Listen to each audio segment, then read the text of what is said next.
This is a podcast. Oh. Fuck it, we ball. What are we doing? Fuck it, we ball. Yeah. Half an intro today. Fuck it. Actually, know what? No. No. I couldn't let it go. I can't let this go. Why did it start so late? That's so weird. Anyway. Yeah, here we go.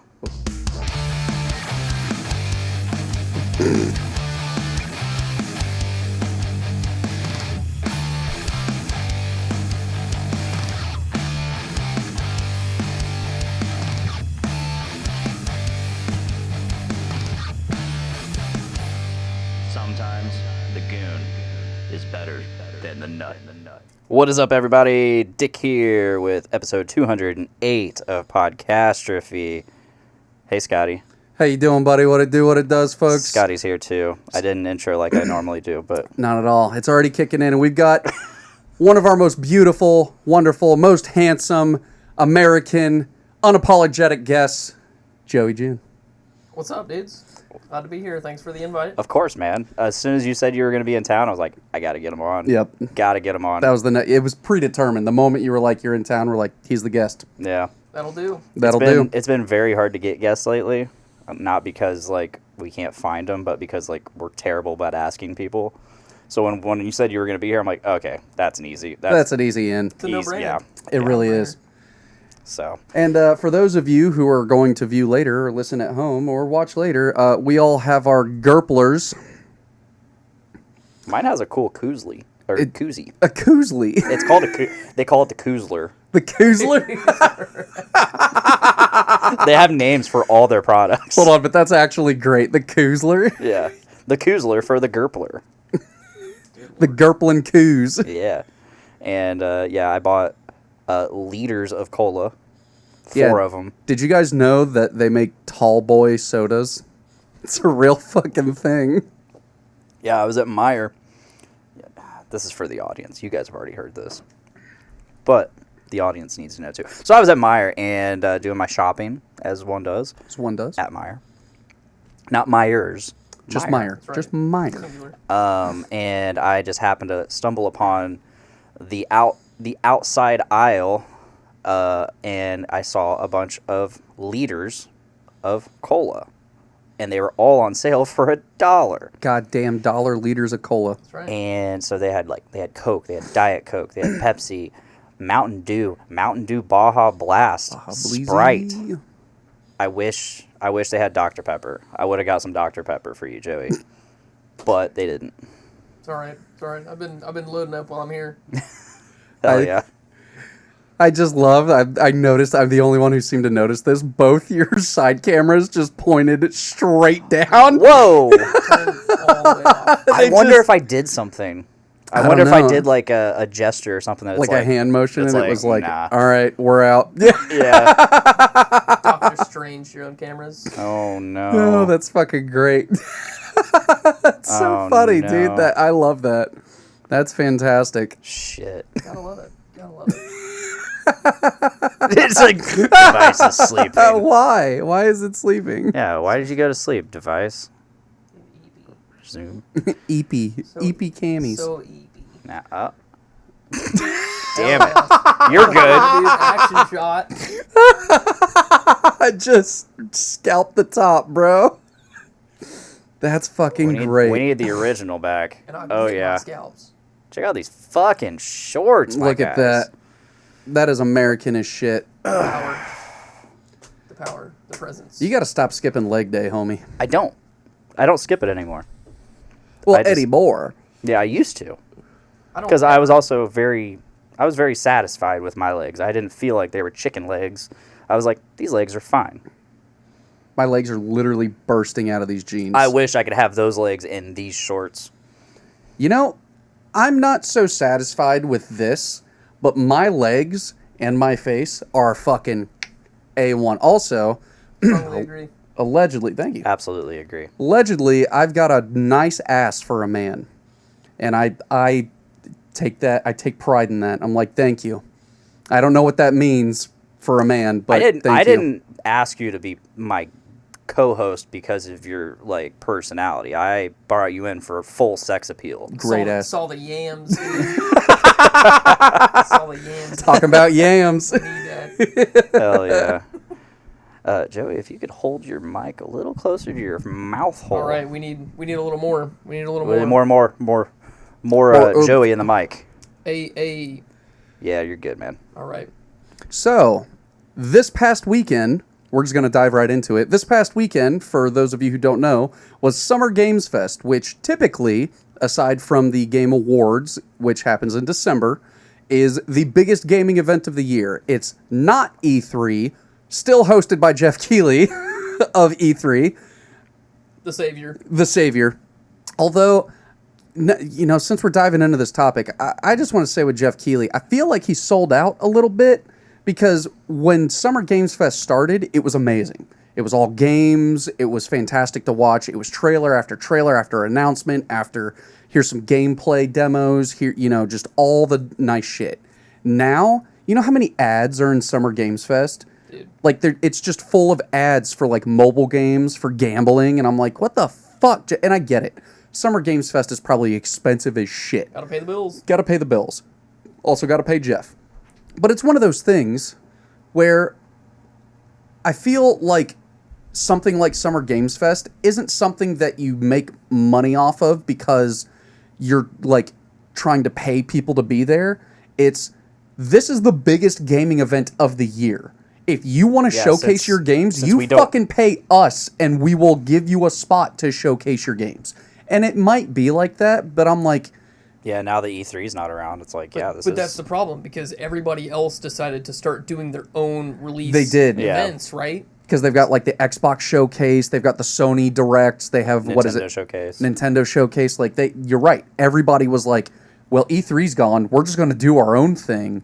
And so Summer Games Fest had to compete with that because like during Summer Games Fest, they had a PlayStation Direct and they had a Nintendo and an Xbox Showcase. Yeah.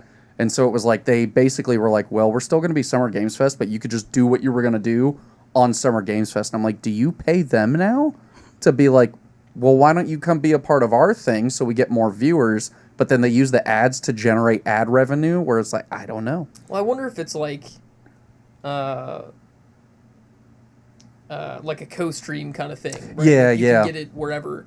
But I do know, like, I watched a whole documentary about, like, what happened to E3, right? And, I mean, it was really just COVID. Yeah, killed COVID. it. Oh, right? really? It was really We just got really demonetized. We did? So, Yeah. Yeah, we're not making money off this episode now. Well, there you go. Fuck 'em. unfortunate. We talked about Nintendo. That's what it was. Yeah, their lawyers are literally already en route. They're boarding the plane right now. It wasn't what it was. COVID. It was Nintendo. Yeah. In fact, Nintendo probably started COVID, to be honest. You know, Proximity. I could see that. Proximity. Right? Even though Sony's right across the street, they're like, it wasn't us. It was those fuckers.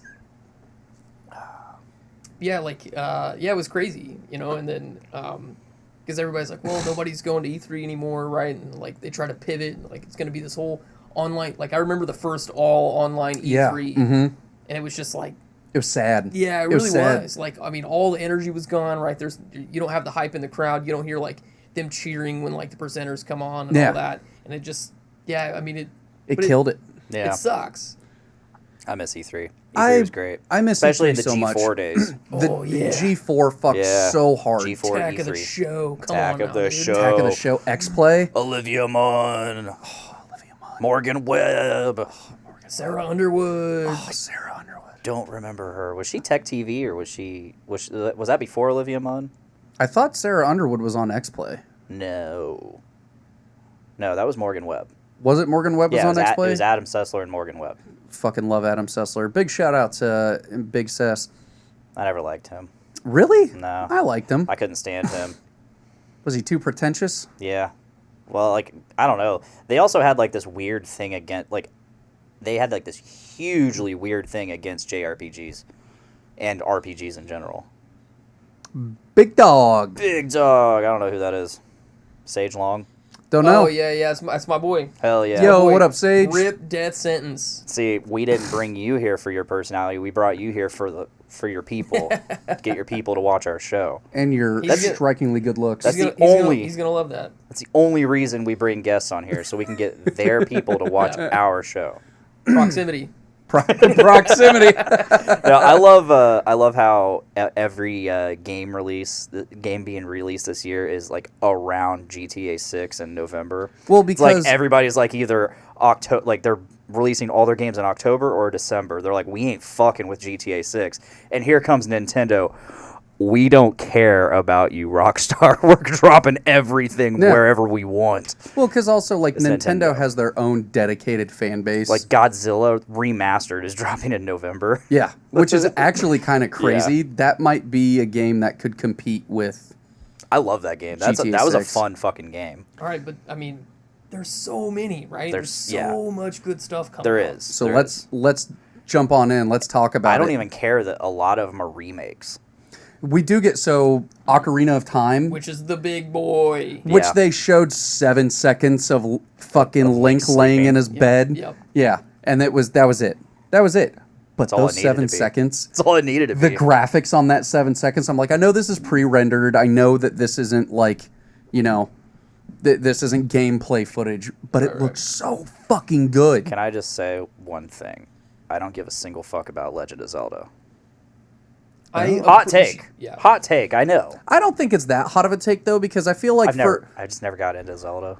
like KP is really into the Zelda games and stuff, right? And it really like I would say lot of like people the are. Nintendo 64 games. Yeah. There are games I think on the Nintendo 64 that are real big, but if you think back to like Zelda and Legend of Zelda, they really go back to like the days of the original Game Boy, or even before that, Yeah, like Link to the the Past. SNES. Like Yep. Yeah, Link to the Past. That's like probably one of the few Zelda games I actually played.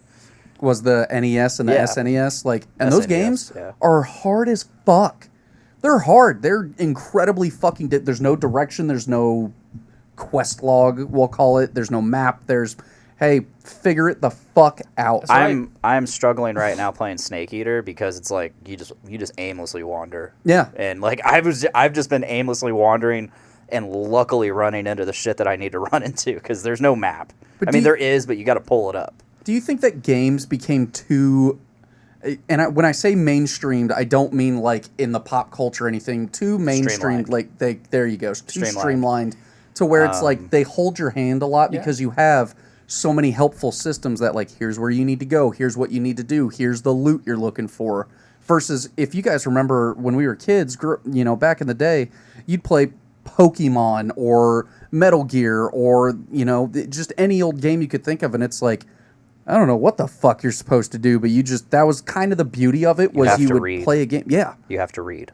Yep. You would have to And read. you have to remember, dude. You have to remember. Because, like, there weren't really journals No. back then, so you couldn't, like, see, What am I doing? like, who did I talk to? Like, what do I do? What direction do I have to go? And, like, that was the early version of that, right? Yeah. Like, we're not going to put a quest marker on your map or, Yeah. like, tell you which direction to head. Like, you want to know where to go, read the journal. Yeah. Right? But Read even the journal. before Remember the that- dialogue. Before that, it was just like, brother, you better remember. Yeah, You better better get the notebook know what you're out. doing. You Yep. better get the notebook You out. play through the entire game and you're like, oh, there was a story there. Yeah.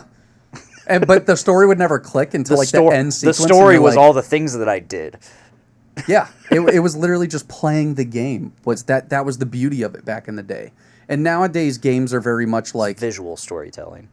it was, and it was storytelling by experience. Yeah. Nowadays storytelling is all about like the cutscenes. It's Yep. cinematic. Cinematic. Yeah. It is cinema storytelling. Yep. Sony has taken a big thing on that because they've flat out said, we want our games to feel like you're playing a movie. We want you to experience cinema as an art form in the medium of a video game. Got that from Kojima. But Kojima, He wanted to be a film director before he never wanted to be a game designer, Kojima broke my heart recently. as he does.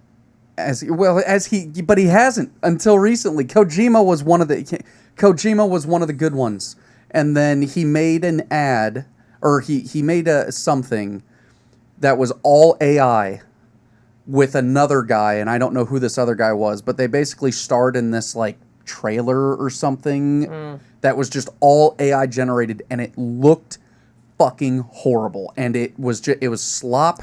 There's probably a reason he did it. He doesn't just do things without reason. He said he did it because he thought it would be fun, and he's like, I believe in AI. And he just kind of shattered which I know AI sucks. It does have its uses. It's not the end all be all, but like it's a tool, like a hammer or a pencil. Right. It has its uses. But he was like, I do believe that AI is one day going to it's going to be much bigger than it is now, where it's like AI could just make a movie. It could make a whole movie, and you're just going to watch that movie. And I was like, Kojima, and at that point, there needs to be a specific genre, AI generated genre. But just think of the absolute saturation that's going to cause. Oh yeah. Because that's really going to be the problem. Mm-hmm. Because, Well, I mean, as long as you have, the servers and stuff to be able to handle that production. Yeah. I mean, I'm sure you could do it over time or whatever. But that is gonna shorten the process the whole time, because you're not gonna have to go through editing a whole bunch, right? Yeah, post production. And then you could do the whole thing, and it's gonna save a ton of money, right? So a lot of these companies are gonna be their bottom line is just gonna be so small. Yeah. That everything is gonna be profit, but it's gonna saturate the hell out of the market. Oh yeah, if you thought, remember back to when Marvel was coming out with 2 or 3 movies a year. Yeah. Sometimes 2 or 3 movies a fucking quarter. And you're like, this is oversaturation of the Marvel market. And then you imagine an AI who's like, well, I could pump out 2 or 3 Marvel or superhero films or Star Wars or whatever in a day, and they're full-length feature films that are I'm not saying they're going to be good, but it's out there, and it's now we charge people a subscription service to watch whatever AI crap we pump out, and it's that's how we make our money back. That you're right. The oversaturation is going to be insane. Absolutely insane. I heard today that an AI-controlled drone killed its first human today. That's terrifying. That's in Ukraine. That's terrifying. Yeah, because that breaks Asimov's first law. Yes. It's can't harm the user. Yeah. Protect the user. I say user like I'm fucking in Tron, but it would be humans. Now, I don't know how true that story is. I heard it from Brandon Stone. He told me today. I would not be surprised. Yeah. There are literally subreddits that are full. I was talking about this with the friend group recently.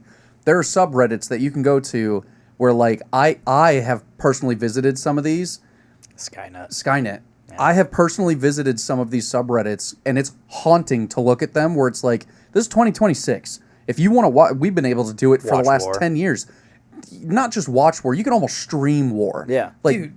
And Reddit's got no moderation, right? If the subreddit deems it's okay, and it's not child pornography or rape or anything like that, it's nothing that crosses insane boundaries, and it's this is just war.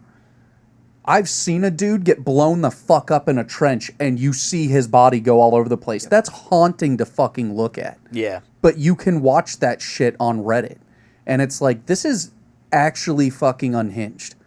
And you want to see drone footage of hey, there's the IRs of all the fucking infrared and thermal for humans on the ground, and just like Call of Duty, it's actually nuts.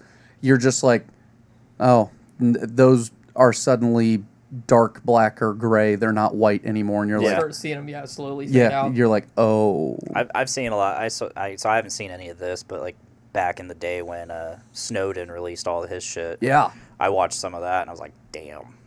It's actually fucking insane. And it's funny to me because AI has a different connotation now than it did when we were growing up. Do you guys remember where the term AI really got coined and where it was really used? Gaming. Oh, I was going to say that Haley Joel Osment movie, but... That's crazy. No, gaming, because back in the day, NPCs were controlled by an AI. Yeah. It wasn't the kind of AI where now you think Cortana, where you're one day we're going to have AI that can launch orbital strikes and shit and do all this quick deep thinking and do battle plans and stuff. You're which we actually kind of already, the Defense Department has already said we have AI that tactically plans stuff out, shows us like live battlefield information, parses it, and is like, you guys should do this. And it's like, okay, let's do that. Like, they've already said that they use that in the Ukraine because Starlink got cut off it was, I don't know if it was the Ukraine or Russia, but Starlink got cut off. Elon Musk got pressured enough. He was like, all right, fine, I'm taking it away. And suddenly, like, I think Ukraine and Russia were like, well, now hold on, but we need that because we used that for AI for, like, being able to survey shit and being able to plan stuff out. Like, you can't take this from us. Anthropic did the same thing. I'd be like, tough shit. Figure your shit out and go, like, peace. Yeah. Talk about it, right? Figure it the fuck out. Yeah. How about instead of just shooting each other, let's have some peace talks. Right. But instead, Musk is Musk. But yeah, back in the day, your NPCs would be your AI. And you're like, when you're thinking of AI, I've always thought of AI as being like, I would love to have seen gaming use AI to get to a point to where, you know, even if it's the AI of today, I want that world to feel so alive because the AI reacts to what I'm doing, or the AI just acts like a player would in the world. And I don't have to worry about like, oh, okay, this is scripted. The guy's going to walk back and forth and say the same 6 lines for the next, 40 to 300 hours, however long I'm playing this game. Like, they can learn and they can do things and like they can evolve in the system. That's what I think of when I think of AI. Sadly, that future is probably gone, but mostly because of cost.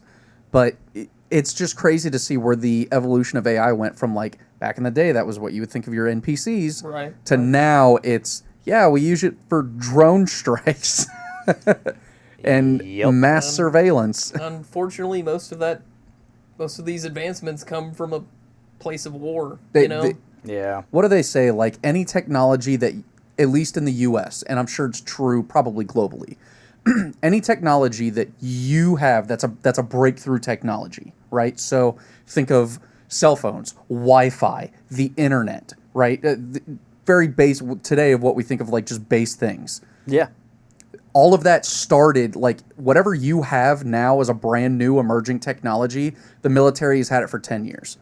The military has had a form and a version of that for the last decade, and they've refined it to a point to where they're like, this is actually pretty useful, not just in war. Let's get this out to the fucking masses. Yeah. Like, every technological advancement we've ever had has been rooted in war. Because if humans are great at one thing, it's killing each other, and we are the most creative motherfuckers when it comes to killing one another. Yep. It's insane. Creative and efficient. We are efficient. I mean, look at the like nuclear weapons. Yeah, look at the A-bomb. The A-bomb eventually begot, nuclear energy. Yeah. I mean, given we discovered the splitting of the atom before the A-bomb attack, but the government putting that into, like, hey, we need to work on this is what advanced it far enough to where we could get. So, like, Oppenheimer isn't a great documentary, so to speak, on how the A-bomb was made, but it is an interesting film. However, one thing that they say in there that is true is they're reading the paper, and I don't know exactly how it happened. There's a little bit of embellishment there, but they basically were reading the paper one day, and it basically shows that, like, who was it? Niels Bohr, some massive scientist or physicist in Germany split the atom. And they were like, oh, fuck.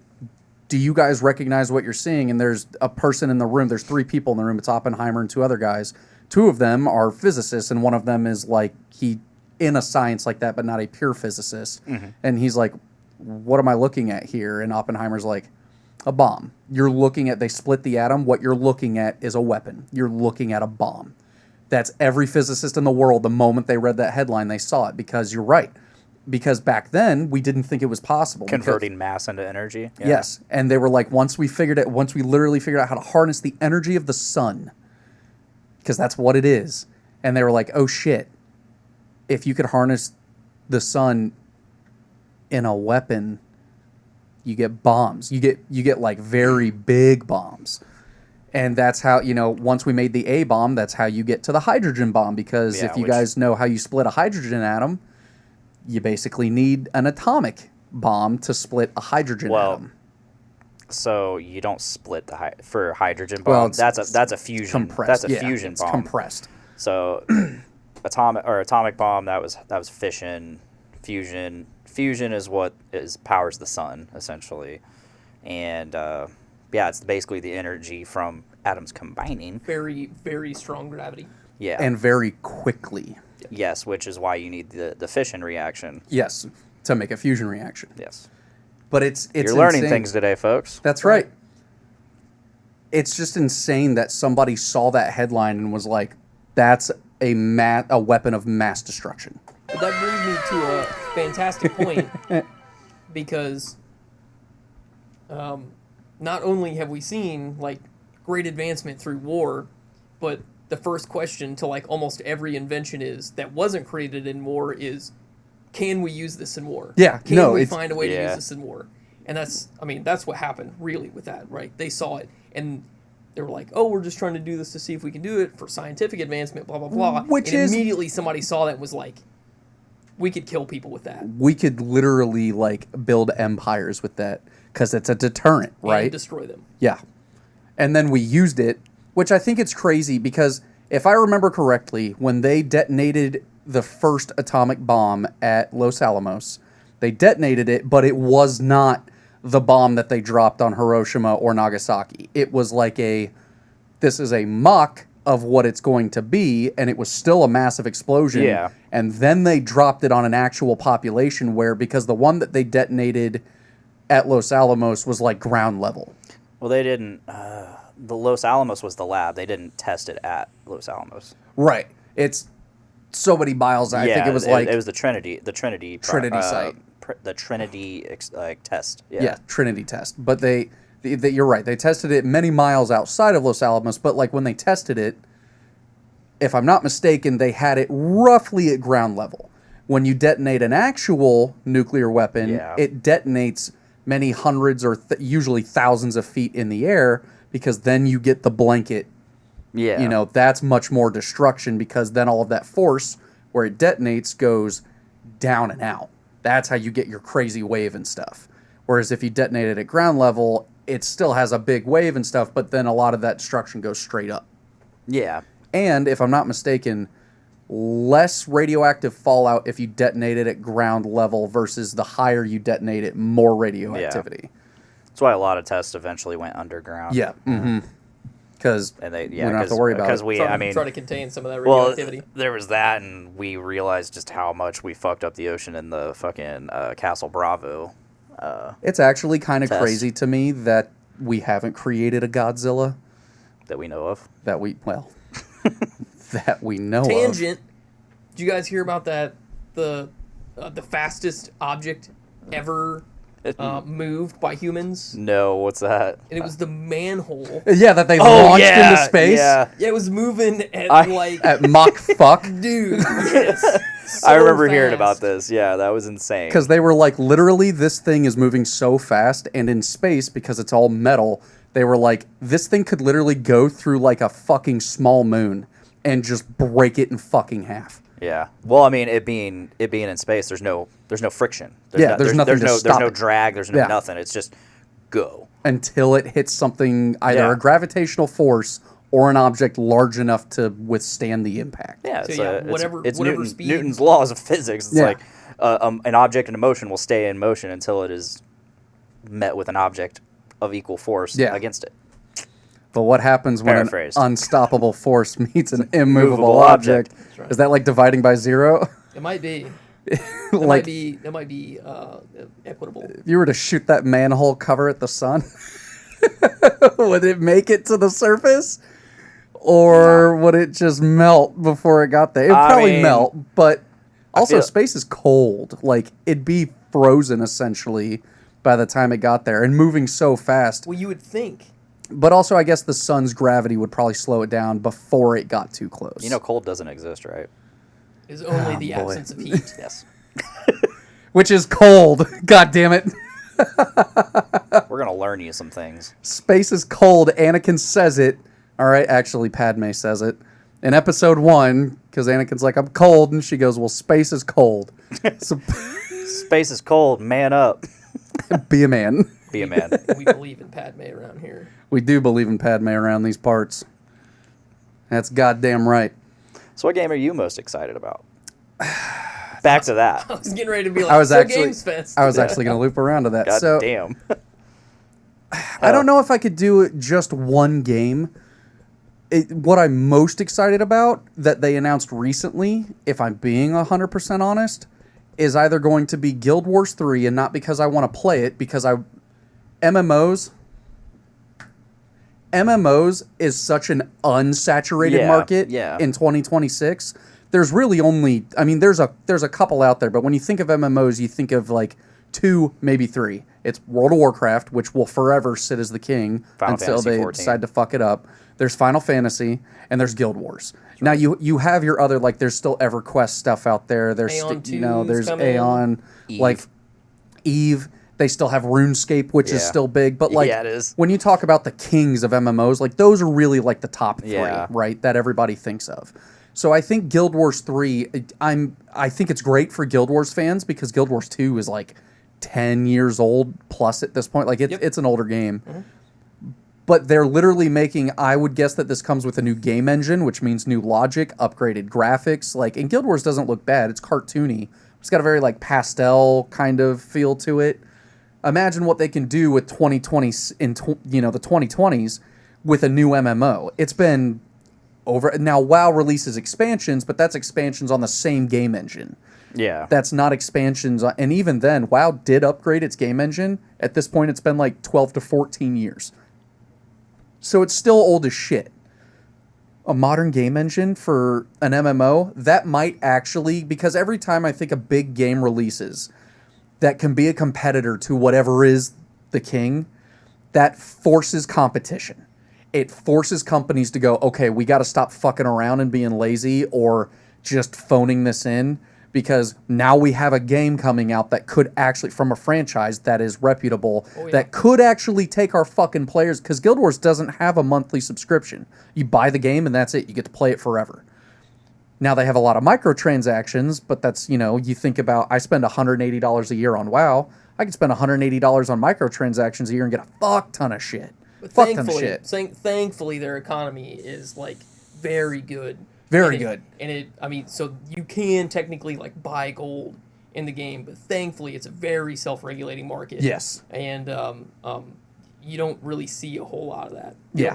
And even if you do catch a whale, it doesn't affect the game. No, really at all. Literally at all.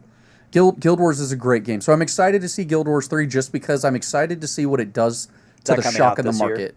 That, I think, was just announced. Yep. If it was have a couple years. If it was an MMO that was just announced, I don't even know if they showed gameplay for it. They just announced it. Yeah, we just had a trailer. Yeah. But there was a video released today at noon. Oh. We got some lore. Ooh. We got some early lore. Because if I'm not mistaken, Guild Wars 3 takes place before Guild Wars 1 and 2. Over 1,000 years before the events of Guild Wars 1. Yeah. Hell so yeah. it's like a far fucking prequel. Like a Knights of the Old Republic. Yes, that's exactly it. So I'm excited to see what a game like that can do to the genre, because I think like RTSs, like Age of Empires 4 might have been one of the last big ones that I can recently remember. There might have been others, but like you don't really get a lot of RTS games anymore, right? We're back in the day. No, of not Command really. and Conquer, Battle for Middle Earth, like Stronghold. Red Alert. Red Alert. We got a Stronghold 4 that was announced. Age of Mythology. Age of Mythology was a fucking good one. So like ODST. there are genres that have died. ODST. What? Halo Wars. Oh, that's Yeah, I'm like, what? Halo Wars. Whoa. Halo Wars. Yeah. Which What Halo Wars franchise? 1 was fucking phenomenal. Yeah. They even put it on console, and it was. I played it on my Xbox. It was phenomenal. Yeah, that's what I played it on. Yeah. That's how I spent my senior year spring break. Yep, it was fucking great. Traveled all the way to Orlando, Florida, and just hung out in the hotel room playing Halo Wars. I've also traveled all the way to Orlando just to play an Xbox 360 game.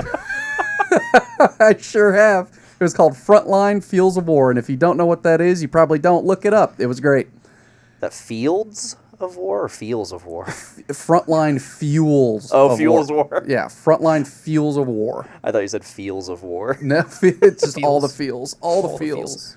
So I'm excited for Guild Wars 3. I'm also What about excited. a game that's coming out this year? A game that's kind of GTA 6, just because Yeah. I want to see what it is. Yeah. A game that's not coming out probably. I bet you Guild Wars 3 comes out before this fucking game. What am I actually excited about? As somebody whose part of their username comes from this franchise, Star Citizen. not even close. That game's never coming out. I know. I was super excited that we finally got Kingdom Hearts fans finally ate. We got a little bit of Kingdom Hearts 4. Yeah. And they showed it off just a wee bit, and it's like, a lot of people were joking. They're like, I hope that they take Kingdom Hearts 4 and finally end the franchise, because I may not live to see a Kingdom Hearts 5. When did 3 come out? That was pretty recent. No, 3 came out a good while. It's been probably close to 10 years since Kingdom Hearts 3 came out. I don't trust Somebody that. fact check it. It came out for the PS4. Yeah, it did. Yep. Yeah, so... And I mean, if you think about it, 2020 was 2020 was when the PS5 and the Xbox One X or Series X SX came out. When was Kingdom Hearts 3? January 25th, Yeah. 2019. So 7 years. Yeah. So I mean, we're going on 8. yeah. So I guess close to a decade, which is still insane. And Hey, before Bo. that, hey, Bo, baby boy. Hey. But yeah, but the distance between Kingdom Hearts 3 and all the others. Yeah. I'm not even gonna say 1 and 2 because there's more than that. Right. Yeah. Oh yeah. There's all the handhelds that they made. Like, yeah, I know there was like one that came out in 2010. That was like 1.5 or something like that. Yeah. There's Because there's like the DS games. there's like Or Dream PSP. Drop Distance, 358/2, I never What is played it? any of them, so I'm the Key Wars. Like there's a whole bunch of shit. I just know about its existence in the zeitgeist. So Also, that's pretty exciting for you, though. I'm excited for you. it's gonna be a while. I never actually played Kingdom Hearts 3. I bought Me the either. collector's edition, and I have the collector's edition for the PS4 at home with the box, the flag, the pins, everything. Played the first hour of it, and I was like, man, this game fucking sucks. Dude, it was Oof. tough. Well, because they didn't. So Square Enix made it, but Disney basically was like, yeah, you're not mixing any of our franchises with Final Fantasy, so it's Disney or bust. And they were like, we created this franchise off of a partnership. Yeah, it's like that's kind of what Kingdom Hearts is. That's literally what Kingdom Hearts is, Yeah. was the Final Fantasy characters. That is the lifeblood of Kingdom Hearts. Yeah, like I remember Kingdom Hearts 1 seeing fucking Cloud in the Herc Coliseum, and I was like, that's fucking Cloud Strife. That was also where I learned that Cloud's last name was Strife, because I never played Final Fantasy VII before Kingdom Hearts. So I was like, oh, I just knew him as Cloud, and his last name's Strife. That's fucking awesome. I was like, what a fucking G. That guy's a baller. So excited for Kingdom Hearts 4. Cloud's not real. Cloud's not real. Cloud's not real. Actually, isn't it Sephiroth's not real? No, Sephiroth's real. Is he real? Cloud's not real. Did Sephiroth do this? Cloud Did is. I mean, for one, I've never played Final Fantasy VII, so I just know shit. All right, and I'm probably wrong about it, It's but I know shit. I think Cloud is real, but Cloud is real. He is a vessel. He's a vessel for Zack. Sephiroth, yes. Because is Zack the one that's not? Well, he basically absorbed Zack's personality from PTSD. And then he becomes Zack. Yeah. Because that was a big thing at the end of the Final Fantasy VII remake. The first one was like you see Zack clearing Cloud. Spoilers. It's been another game One they week just since you announced, look at folks. me. Final Fantasy VII Revelations. Yeah, I'm excited. So Final Fantasy VII remake it's a remake and a sequel simultaneously. To what? 7. It's its own sequel. But it can't be because it still takes place on the same time. God damn it. Because timelines. It's Tetsuya Nomura. And, because Sephiroth is fucking with the timelines. is that what they did for the remakes? Was like time dilation? Okay. Not dilation, but Just alternate timelines. yeah. He's perfecting the timeline to change things. And you don't realize it till there's hints throughout the game. I'm going off of everything Brandon Stone told me. Because this is what we do at work. He just tells me entire video games. Literally entire video games, beat by beat. We call him Brandopedia for a reason. I love that. That's super autism, man. But yeah, I guess so. There's hints throughout the game, okay, this is how the game plays, but this is how the story goes, but there's like slight things that are different. Is this just a change because it's a remake and they updated it? And then by the end of it, you were like, oh, this is not the same timeline. Like, you start to understand, and then you go into the second game knowing that. Oh, shit. It's like watching the anime and then going back to, like, read the manga. You catch all the little tidbits Yeah. they cut from the anime. Yeah. For and sure. you skip all of the filler. Spyro 4 got announced. Yeah, I'm very that's excited for pretty Cool Spyro about 4. Spyro, yep. That's pretty cool. That is a game that we have not had in... a while, yeah. When was the last... All of them came out for the PlayStation 1? Yeah. Yep. And then they were So at least- remastered for PS5 though. They Maybe were. PS4. Or it was PS4 because it was the Spyro Reignited Yeah. trilogy. Yeah. So Trying to think we've what- got that. What else got announced? There's a ton of stuff that So got we got announced. Halo Campaign Evolved, but that was already announced, but that's coming out soon. Not only was it announced, they announced that comes out in like a few It's weeks. July. Is it July? It's end of July. Which is not far away. No. It's really Black- not. Coming soon. Black Flag Resynced comes out real soon. Black Flag Star Resynced. Fox is like a couple weeks away. That's insane.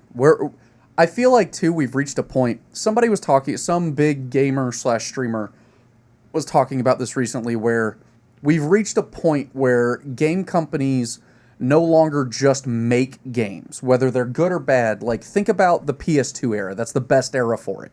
The era of the Xbox original and the PS2. Even the GameCube, they just made fucking games. Yeah, they Yep. did. They don't care if it was good. They don't care if it had a story. They didn't care what the graphics were. They just made games to make them. Fucking Leisure Suit Larry. Hell yeah. I haven't heard that in a dog's age. The Playboy game. The Playboy game? Yeah, that was the only rated Dead or X Alive game. Beach Volleyball. Oh, dude, the beach volleyball fucked. Outlaw Golf. Outlaw golf. Backyard Wrestling. That was a Juggalo game. We don't talk about that one. I don't talk about it. I don't know about you guys. Love me some backyard wrestling. He'll talk about it. I won't love talk me about some it. backyard wrestling. It was just good trash. It was. Cheap trash gaming. I fucking love it. Yeah, I mean, yeah, I totally get it. The era of the video game. It was the era of the video. It was, It was the Wild West of the video game. almost like when we had the era of movies where, like, I would say from probably the mid 80s to like the mid early 2000s, where they just made movies. Didn't matter if it was good, didn't matter what, if it was going to draw an audience. I they would just say made until a the film. 2010s. 2010s? Because that's when Marvel kicked in. Okay. Well, there's so many, that's a good thing because, I mean, from that era were birthed so many like cult classics. Where like Yes. even when they came out, like they weren't received well at all. No, They weren't received well. not at all. And then like spontaneously out of thin air, everybody was looking back and they were just like, dude, let's That was a give good that fucking another movie. shot. Yeah. And then it just exploded. Because now, and I can't remember if you and I were talking about this, the era of the blockbuster. Yeah. That's like Jaws was The the 90s. first summer blockbuster. It's really the 90s was the blockbuster Yeah. era. But like Jaws was the first summer like Yeah, it was. big blockbuster. And once that hit, it changed the way movies were made. Jaws and then Star Wars and then Yep. And then you had like Star Wars. then you had things like and then Star Jurassic Wars. Park, Then Terminator. then Terminator, the Terminator series. Like Yeah. you had all these big spawning franchises of where like this is really the era of like franchises, especially now. But you get that with games too. Like think of how many Call of Duties or Battlefields or Yeah, I'm whatever. over it. I'm ready to get Like- back into the golden era where it's just like, let's just put out fucking games. And those games don't have to be these AAA titles that everybody's already going to get.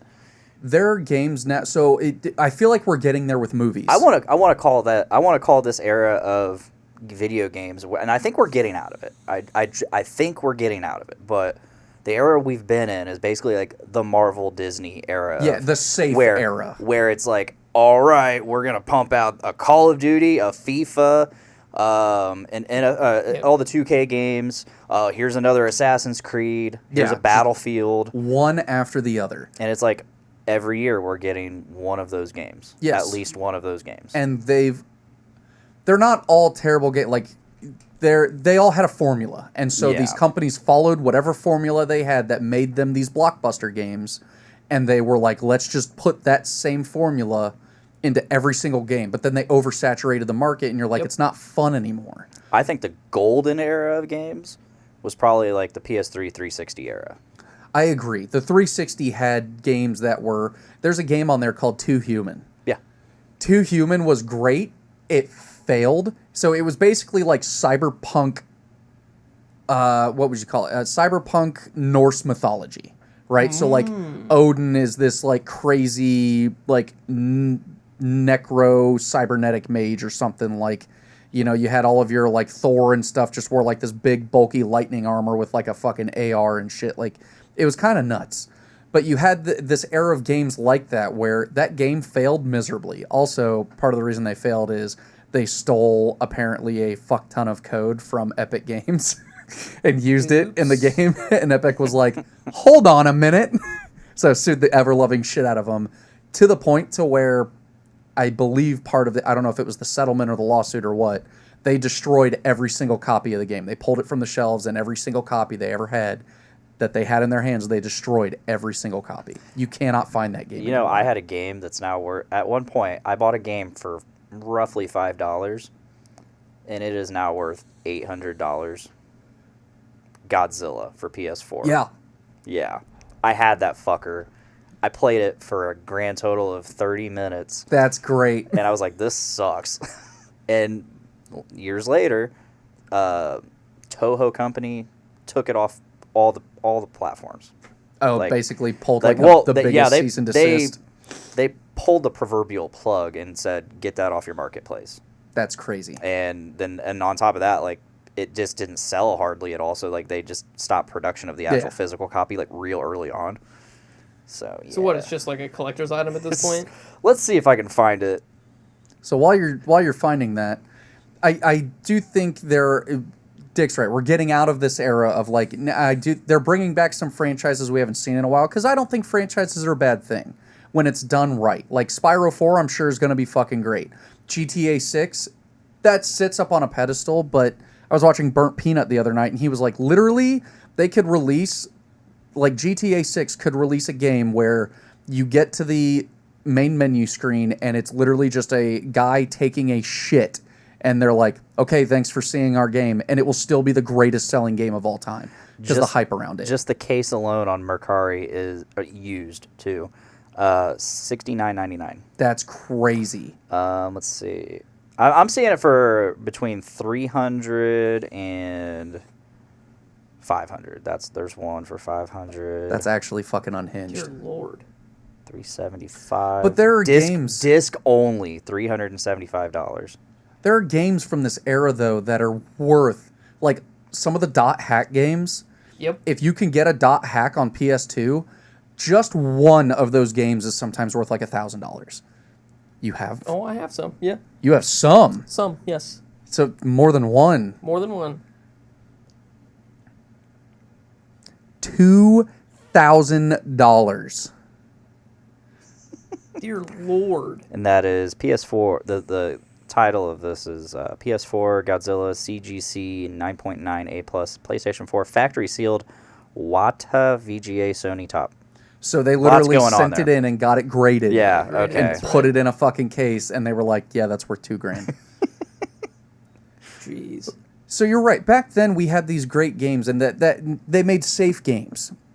But now, and I think it's bigger on Steam, you're seeing games, and it's happening with it's already happening with movies. You're seeing games that are made by these like small teams. Sometimes it's made by one guy. Look at Stardew Valley. It's one of the greatest selling games of all time. It's made by one kid. One dude. Yep. And when he sold that game, when it first came on the marketplace, he made enough money to retire for fucking ever. And Yeah. he still was like, I'm not going to, what do they call it? It's either like ghostware or abandonware, where it's like somebody released it and it was so good they made all their money and they're like, I'm out. Gotcha. And then it like never gets updated. And he's still updating it and making a second game. Just like a pump and dump. Yep. Yeah. So you have games like that where like these small teams are making big games. You saw it recently with movies. Yeah. Obsession was made for $750,000, and it beat Star Wars at the fucking box office. It beat Star Wars. Iron Lung was made for $3 million, Yeah. and I can't remember what he said he made off it. It was like 20 or 30 million dollars. Like, he made quite a bit of his money back by the end of that run, and he funded it himself. Which is, I was gonna bring this up like right before you mentioned that, but like it's the era of indie right now. It's indie era. Somehow, like, and thank God this happened, but like indie devs kind of saved us. Yeah. Right? Because it was like, dude, all these indie games, movies, all this media is just like trashing AAA. So he, let's see, had a budget Which of... we needed.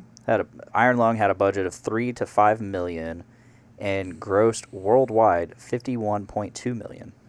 That's insane. He literally, like, you couldn't even put money down on a bet and get that kind of return. Yeah, like, 41 million of that was just the United States and Canada. Yes, he made fucking gangbusters, and he wrote it, he directed it, he produced it, he starred in it, He edited it. Did Did you see? So he got invited to the Apple event this week. Oh, did he? Because of his picture. He posted a picture of his Apple rendering farm. Mm-hmm. And it's just a fuckload of, the Mac Studio. Yeah.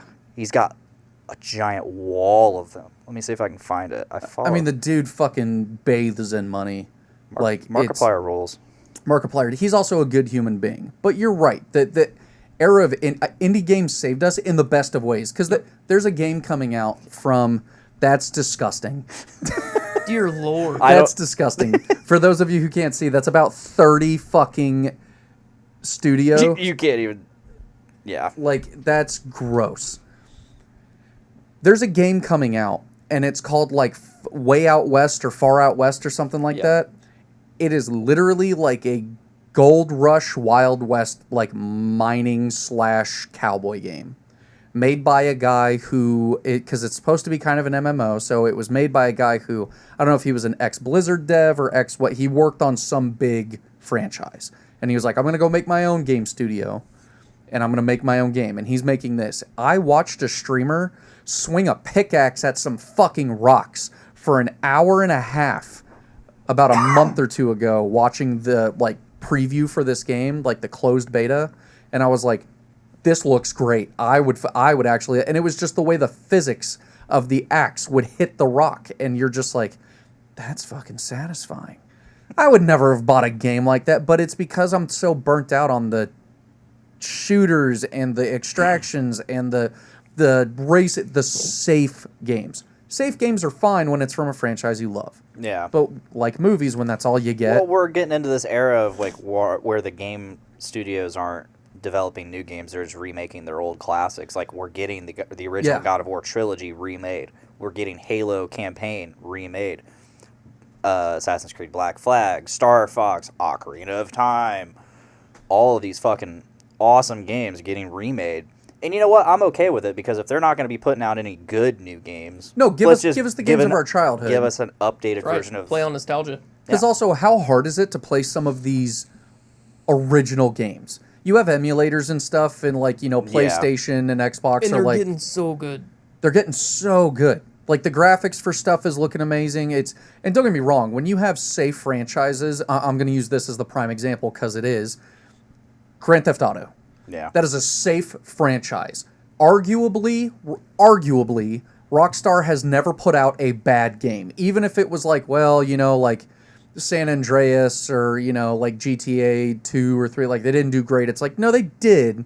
And they were still games that people loved. And once they got to like the 3D era, they've never released a, like, what would you call objectively bad game. By every metric that makes a game great, they have released great gangbuster games. Even like the lesser known ones like Bully. Bully is a timeless fucking classic. Yeah. They literally said recently too, they're like, we'll never remake it. We'll never remake. There was kind of a remaster like back in the day, but they're like, we'll never like officially 4K. They were like, because you can't release a game like that today. No. Which is funny. Not safe enough. It's not safe enough. So they were like, we couldn't release a game like that today because also the political climate changed, right? So there are some games that you just can't redo today. Leisure Suit Larry. Leisure Suit Larry. Dead or Alive Beach Volleyball. The Playboy games, like you can't... Dead or Alive, period. Dead or Alive, period. There are games you can't release because they're not safe or they're not politically correct. So I'm very curious to see how GTA 6 does, because that's kind of Rockstar's whole thing with GTA is it's a fuck you in the face of capitalism. It's a satire of reality. It's mostly a satire of America. Yeah. It's a satire of our government, our society, capitalism. Like it's an entire satire.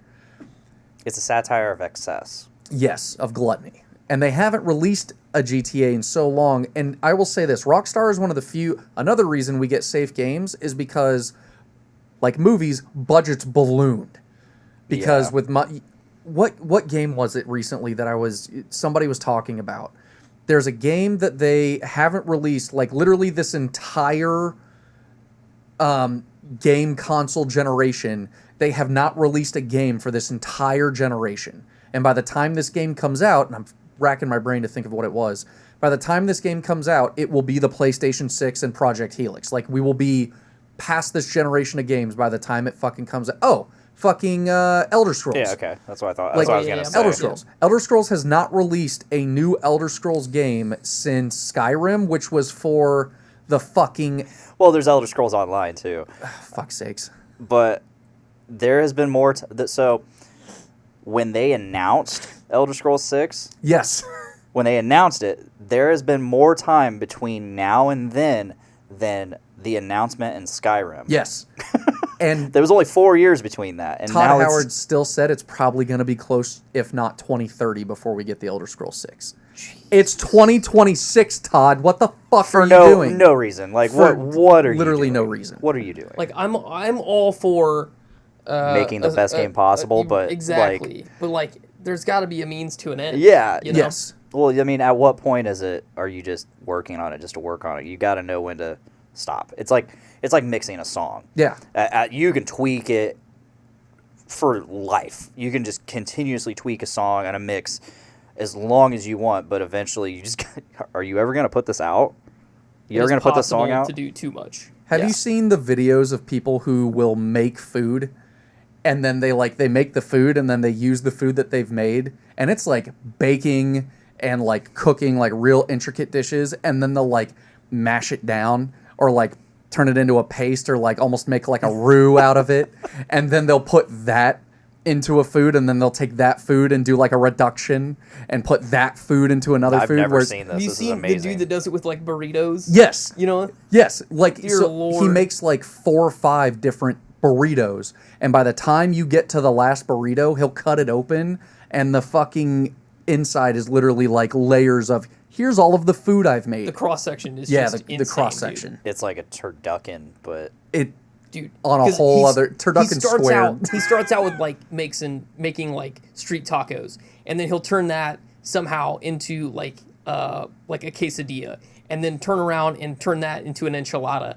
and then turn around and turn that into taquitos, and then take all those taquitos and like put them together into a burrito. Hell yeah. And then the cross section cut is just holy shit, it's insane. Boy's gonna be shitting. A boy's gonna be shitting. But it's, we've kind of done the same thing with gaming where we just keep making the same shit. As a result of that, though, games have gotten so, because since they keep making the same shit, they're like, well, we're going to focus on graphics and we're going to focus on pushing the limits of physics in a game. That's expensive to do. Rendering is now one of the most expensive things you can do on the planet. That's why, like CGI, that's where the budget for most productions goes nowadays. Yeah. Yep. So you put that into a game, and now games are like, well, this game cost us $400 to $600 million. But it's always nice to see a company because companies are afraid, because line must go up, right? Money printer got to go, like, that was a good one. It's got to go up. And because of that, because of shareholders and capitalism, you have to make money on your safe products.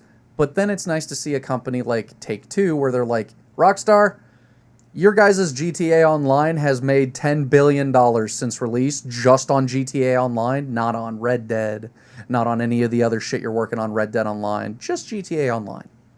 $10 billion and counting. You guys want to make a $2 billion game? We still have $8 billion in the bank. I'm actually curious, not just for the fact that it's GTA 6. I'm curious to see what GTA 6 does for the genre, where it's like, it's okay to take a risk. it's okay because you guys still have more money than Christ in your Scrooge McDuck vaults. Take a risk on that investment and invest in something. Make something great.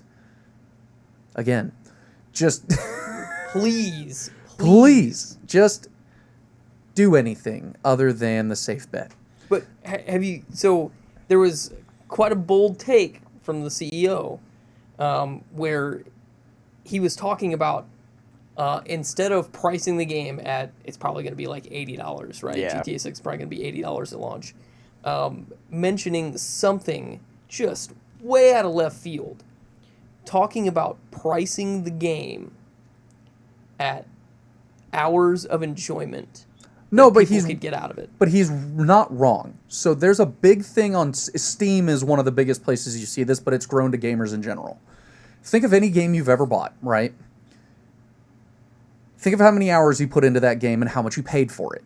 So a really good example is Lethal Company. I bought Lethal Company for like $5 when it came out. I probably have, I could look on my Steam account, but I've probably got 20 to 30 hours. So I'm paying 15 to 30 cents per hour of enjoyment. What else do you know that you can do that? Look at even an expensive game, right? So look at Elden Ring. I paid the full $60 for Elden Ring. I have almost 200 hours in Elden Ring and I paid $60 for it. I'm paying $3 an hour, something like that at the moment. What else do you know that you can pay $3 and for a whole hour get nothing but entertainment and joy out of it? I don't know. But I guess we haven't had anybody in here for a while, so I'm just gonna I'm gonna entice them in. There you go. That's right. Draw them in. Bring him in. Just leave that there for a little Just bit. leave that. People I are love gonna that get on curious. the video preview. They're gonna scroll by and be like, "Huh? They're gonna be curious. They're gonna be like, what is going on?" But I guess the question is, what's that gonna look like? How are you gonna get that money? Is that gonna be subscription based, right? Do you pay and then the more you play, the more you pay? Or are you pricing it at whatever you think, if you've got like The Witcher, right, where you've got like in all of them, you've got probably a good 200 hours of gameplay like per game, right? Fable coming up. Where you Fable. Oh, can't wait. Same. But like, how do you price that out, right? What does that look like to the consumer? So I think if it's like subscription based, there's a fine line because I pay $15 a month for WoW, right? But since its release, it's always been, they set the gold standard for pricing subscription games at $15 a month and you pay for the expansion. Now they have microtransactions and stuff, but back in the day, it was your $15 a month and then you pay, it was always $40 for the expansion. That was it. Measly $40. So every 2-3 years, I would pay $40 for a new expansion.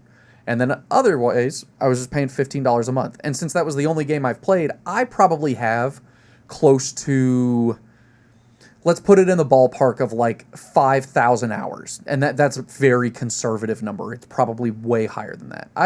Because I've been playing for 20 years as of this year. 5,000, that's a long time. 5,000 hours into a video game. I paid $180 a year, so you do $180 a year times 20. I'm bad with math, but whatever 18 times 20 is, it's probably around like $4,000. Yep. So $3,600. There you go. So I've paid $3,600, and I've actually taken breaks for sometimes entire expansions in WoW. Like I'll play the beginning and then I'll play the end, but not play any of the year in the middle. So I've saved $180. So say $3,000 to like $3,200. But I've gotten upwards of 5,000 plus hours out of it. Yeah. It seems like a lot of money, but then you're like, look at the amount of enjoyment I've gotten. I have friends that I still talk to today that I met on WoW 20 years ago. Basically, think of it in terms of like working at a job. They're not paying you for your work. They're paying you for your time. Pay you for your time and your expertise, depending on what you do. But yeah, your time is what they're paying you for, because that's why there's overtime. So, you can place a value on time, and yes, but because WoW, which I watched a documentary on how they made WoW, and it was by every metric of the imagination, it should have been a shit show failure. That game should have never existed. They literally broke rules in coding to make that game, and it turned out incredible. They literally fell backwards into it. Then they set the price at $15 a month. No MMO in history will dare to charge more than $15 a month. Even Blizzard was like, we will never raise the cost above $15. Expansions might get more expensive. Microtransactions might get more expensive. But we're never going to change the price beyond $15 a month because at their peak, they had 12 million players, 12 to 14. Times that by $15 a month. A month. You're making $100 million, $130 million a month off of your subscription-based game. Some games can't even hope to make that in the lifetime of the games they sell. So I don't think subscription is going to be the problem. But in terms of like hours played, I also think that there is because there's an average. I've played WoW for 20 years. That's very extreme. Most probably 90 to 95% of people are never going to put that much time in WoW, right? Into any game. So you have your hardcore players, which I would be considered in that community, and then you have your casual players. And somewhere in the middle, I think, is where you do the pricing. So for your casual players, they might play the story for GTA 6. It might take them 20, 30 hours because they'll do a little bit of side content, and then they'll never touch GTA again because they're like, I played the story. That's all I wanted. I don't see the replayability in it. I don't want online. But I think casual players for a GTA game are different than a casual player for, like, Call of Duty or Halo or something. Because it's a sandbox game, it's right? It's a sandbox. So you can it's do a whatever you fuck-around want. game, yeah. But also... And that's what you do on GTA. How many times have you played GTA, any of them, and you fucked around, and then eventually you hit that saturation point where you're like, I don't want to fuck around anymore because I'm just doing the same stuff. Yeah, but that threshold is it's extremely high. It is. And you can do that multiple times a year. Yes. You're just like, I don't know what to do. Let me just get on GTA and mess around. And then next thing you know, hours are gone. Days, just because you're like, The sun's coming up. Yep. It's like, I am going to go on a rampage in an airport. Love that. I've done that many times. You're like, I'm just going to wait for the cops to show up, and then we're going to turn the cheats on, and let's go.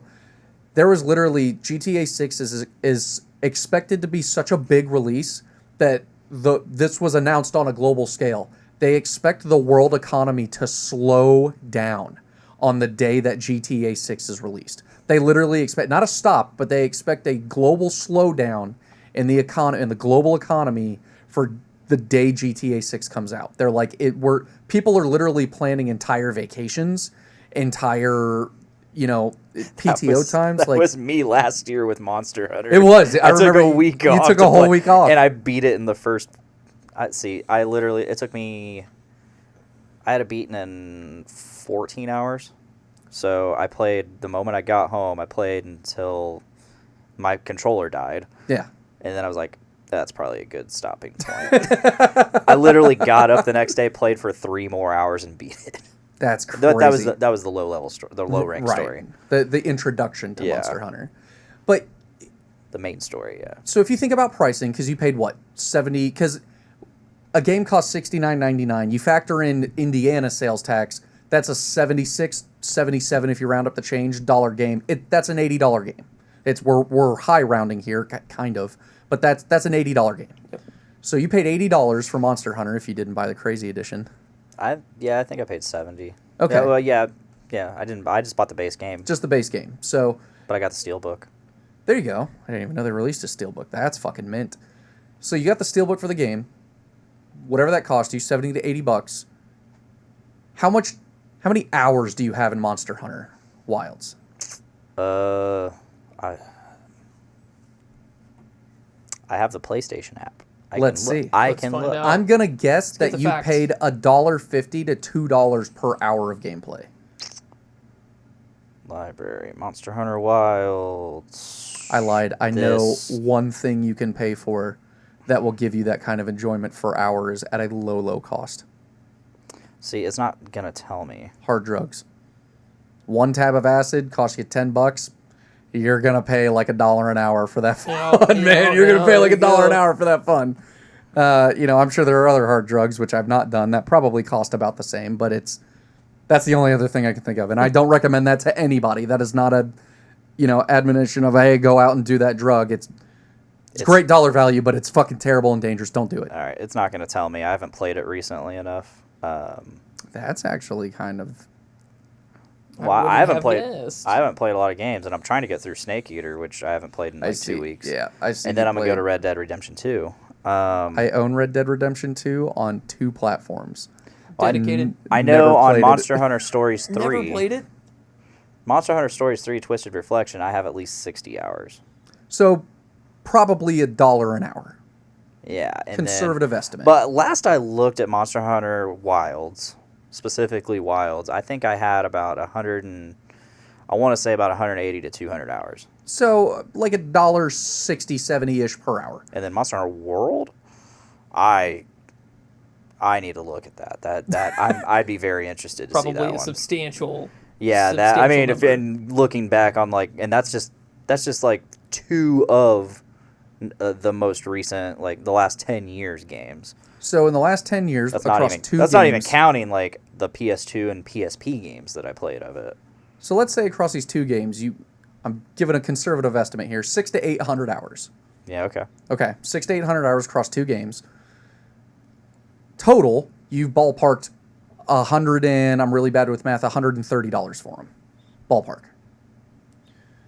Well, let's see. The funny thing about Monster Hunter World was I bought it now 3 times. Fuck's sake. So I You bought just it. skewed the graph. I bought it. I pre-ordered it, paid for it, and then I pre-ordered. Then they announced the collector's edition. Mm-hmm. So I pre-ordered that, and then I was like, well, I know for a fact I'm gonna be able to get this version that same like day of. I was expecting to get one of them late, so I was like, I'm just gonna leave. I'm not gonna cancel either of them. You see which one you get first. I'm just gonna that way I can guarantee I get it day of, or maybe I can't remember if I went to midnight release or not. Either way. So let's take those extra versions you bought out of the equation for the sake of the equation. Yeah, because I also bought it digitally too. Fuck's sake. The graph Holy is gone. fuck. 4 times. I bought it another time because I bought it on Steam. 5 times. 5 times the purchase. I was like, hell yeah, I got a new graphics card. Let's test it out. But also, we'll get to that example in a second. That's a really great example for another thing. But just that, you got 600 to 800 hours, you paid $130, you're looking at 30 cents, not even a fucking hour. Plus the expansion. Plus the expansion. But I mean, the expansions aren't usually that much money. 30, 40 bucks. Yeah. I think it was like 40, 50. I can't remember how much it You're released still at. you're still well under, Which, speaking even of, if you add all of they them, just $2 an hour. They just announced the expansion for Wilds. Yeah. Oh man, it looks so good. Another big game I'm gonna have to catch you up, man. To my example, a great example is you bought a game 5 times. Uh-huh. That is the mark of a good, objectively good game. You've bought it 5 times. I know some people who have bought like Metal Gear games, Resident Evil games, the fucking gold standard is Death Stranding, Skyrim. Skyrim. Oh, It's released on how many consoles And now? I've officially, I've gotten it on every. I actually I think I've bought it 4 times. You can fact check me here, but I literally think the number is close to 20 different versions of Skyrim. They even have Skyrim in VR. Yeah. Yep, I've played it. Which apparently was poorly received, but I think people are thinking it's going to be like Tron, and I'm like, you got to temper your expectations. Yep. Simmer down. Yeah, simmer down. The Witcher 3 just got a DLC announcement. They're releasing a new DLC for The Witcher fucking 3. So that, again, the mark of a good game. Yes, it's safe, but also they're investing in the potential that somebody is going to buy this game or buy an expansion for it years or well over a decade after it's released. Yeah, it's been out for a while. Elder Scrolls Skyrim. Okay, so AI result. While there is only one core mainline game, the Elder Scrolls Skyrim, Kill yourself. Bethesda has officially released Metaphorically. 6 distinct primary editions. Because of its immense popularity, these editions have been ported and re-released across more than 10 different platforms, totaling roughly 15 to 19 distinct console and hardware releases. Dear Lord. That's insane. Yeah. That's actually fucking unhinged, Todd. You need to figure it the fuck out. Stop. Somebody stop. I mean, it's just like the true test of a coder. It's like, can we take this device and put Doom on it? And then that I remember like back in like maybe 2015 when Elder Scrolls 6 was announced and Skyrim was announced for Xbox like One. Mm-hmm. Yeah, PS4 and Xbox One, like those anniversary editions or whatever, or legacy editions. Yeah, the legacies. The joke was like new Samsung refrigerator now with Skyrim. Like, yep, and I mean, or that was Fallout 4 Pip-Boy can now play Skyrim. that was gonna be my thing. It's like I've seen Doom run on a refrigerator. So you know the Neural DSP Quad Cortex? Yeah. I use that for my vocals, and I play a little guitar on it a little bit. I mainly use it for vocals, but so I went to Sweetwater for Guitar Fest last fall. What's up, Baxter? Oh no, dude. The homie. Oh, wait, is that empty? It's empty. Okay, It is empty. Cool. I was like, oh man, He's going for it. He's gonna going rip it. for it. He's gonna Going rip for the it. Gerpler. So I was at a guitar festival, and Neural DSP was there, and they had a Quad Cortex on like that you could mess around with and play Doom on. That's insane. With like the knobs and shit. Oh. That's my God. actually insane. Play So it like think- an Etch-a-Sketch. Think like a big ass one of these, like about this big. Okay. It's like guitar. It's a pedal board basically. Okay. But you're using these to fucking play No the game, way. play Doom, like the fucking. Exactly, like an Etch-a-Sketch. Yep. That's hilarious. That's awesome. Yeah, dude. I mean, it's just a computer. I mean, I bet you could probably code. You could easily code that to play Doom. But like, just man, that goes to show like how crazy it was at the time, and like how far computing has come. Because like I was thinking about it, like when I got Guild Wars for the first time, like I had to go buy more RAM to Yeah. put in my computer because I didn't have enough to like run it stably. Some Like, things it just- never change. Yeah, I remember I had my E-machine had 512 mega RAM. Mm-hmm. And I remember, so after I tried playing WoW. 512 megabytes, by the way. Yeah. Yeah, megabytes. I tried playing WoW. I think it was, it wasn't Wrath of the Lich King. I think it was still Burning. No, I think it might have been Lich King. Okay. I'm amazed you can name drop those. Well done. Yeah, I mean, there's Burning Crusade, Lich King, the one that came after it. Yeah. Yeah, that one. It was like Apocalypse or Armageddon or something. Cataclysm. Cataclysm, yeah. You're in the Close. ballpark. He was adjacent. Yeah, he was in the Yeah, ballpark. Yeah. And then the Mists of Pandaria. Yep. Was that after Cataclysm? That was after Cataclysm. Oh, dude. Dude, I was just you didn't have guessing a on that timeline. one. I was just guessing, dude, autism. That's where the timeline stopped. Puritanism. it's just puritanism at this point. But I was getting at, like, now they're like they released Guild Wars Reforged, like all updated, like And new it was stuff. free if you already owned it. Yep, which is fantastic. But best part is now it's coming to mobile. To be able to Is play, it? and it's on the same servers as PC players. Oh, dude, that's sick. So, it's kind of like what they did with RuneScape. dude, I amazing. I started playing RuneScape with a buddy recently. Dude, He that's bought me awesome. a membership. So Hell we've been yeah. doing what's called hardcore group Iron Man. You can't trade with other players. Yep. You can't use the Grand Exchange. We have 2 lives because we have 2 group members. You die 2 times. Either one of you loses a life and your lives go to 0. You're no longer in. This is a global ranked leaderboard. We're like 7,000. Like, we're getting up there, man. But I'll sit there at night and fucking sit there and just mine or woodcut on my phone or like Dude, farm yeah. stuff. And I'm like, this is great. This is literally the same experience I had in 2002 when I started playing Yeah, fucking RuneScape. I was that just- ruined me on MMOs because like that's all I want to do in MMOs is mine and chop wood. It's That's why I loved Eve because I would mine asteroids and stuff. I yearn for the mines. I do. Yes, I need the grind. I do. I need the Yes. grind. Yeah, the grind, man, the grind. Old games had the grind. Monster Hunter had mining. Did it? Oh yeah, I it guess it still- I did. mean, Monster it's- Hunter Wilds. Yeah. Yeah. I love mining. So you know what's funny? You asked me what games I'm looking forward to. What games are you excited that were announced? Okay, so Oh yeah, he's been waiting for you to ask him that. beyond the obvious, right? Right. Of Guild Wars 3, because that is my MMO life, right? That's your MMO bread and butter? Yep, that's it. So I mean, like, thankfully, was in the beta for Guild Wars 2, and that was kind Nice. of getting worked out, which is the first time I'd ever been in a beta. Like, and I was like, "There's no way I'm getting into that," Mm-hmm. but somehow lucked out, and that was sick. And the game's come so far since then. But really excited for a lot of the kind of re-release and whatever. But the one that I was like kind of out of left field was Crazy Taxi. The Crazy Taxi remake? Yeah. Dude. That looks awesome. Did you also see Sega announced not just Crazy Taxi is getting remade, it's the first in a line of remakes.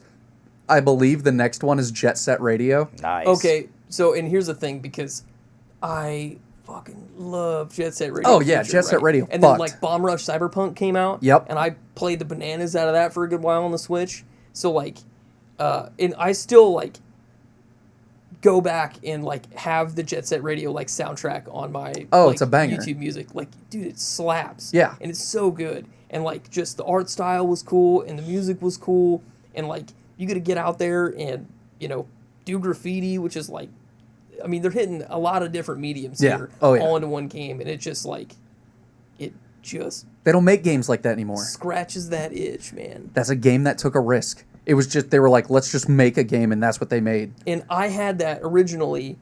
It was on a 2-part game, right? So it had, oh man, I'm going to botch the second game that was on the disc, but it was like a Sega racing game. Okay. And it was like a dual game disc.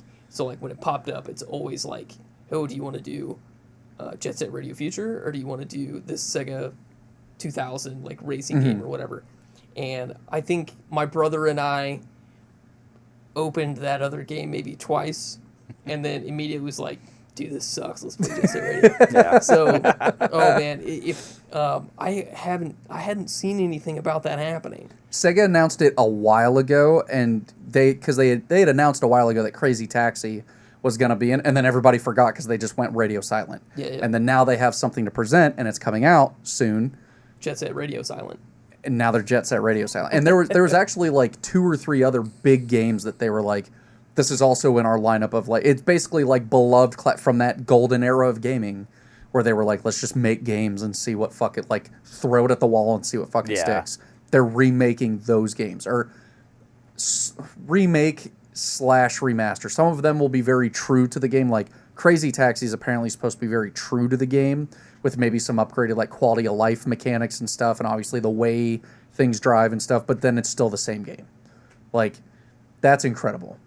Very excited for that one. You got anything else on your list? I think that's going to be a lot of fun. Incredible. So, and then my brother and I played the bananas out of Spyro. So, very excited about Spyro. And then obviously GTA 6 and probably Skyrim again. So, that's the funny thing is like we've already gotten a PS5, Xbox One X, or Series X. I do want to talk about like in the like the kind of the after video for Guild Wars 3. They're like, and Guild Wars 1 is still going to be going, and we're still going to be updating and like doing stuff for that. Yeah. And then we're still going to be doing development for Guild Wars 2 and quality of life and all these updates.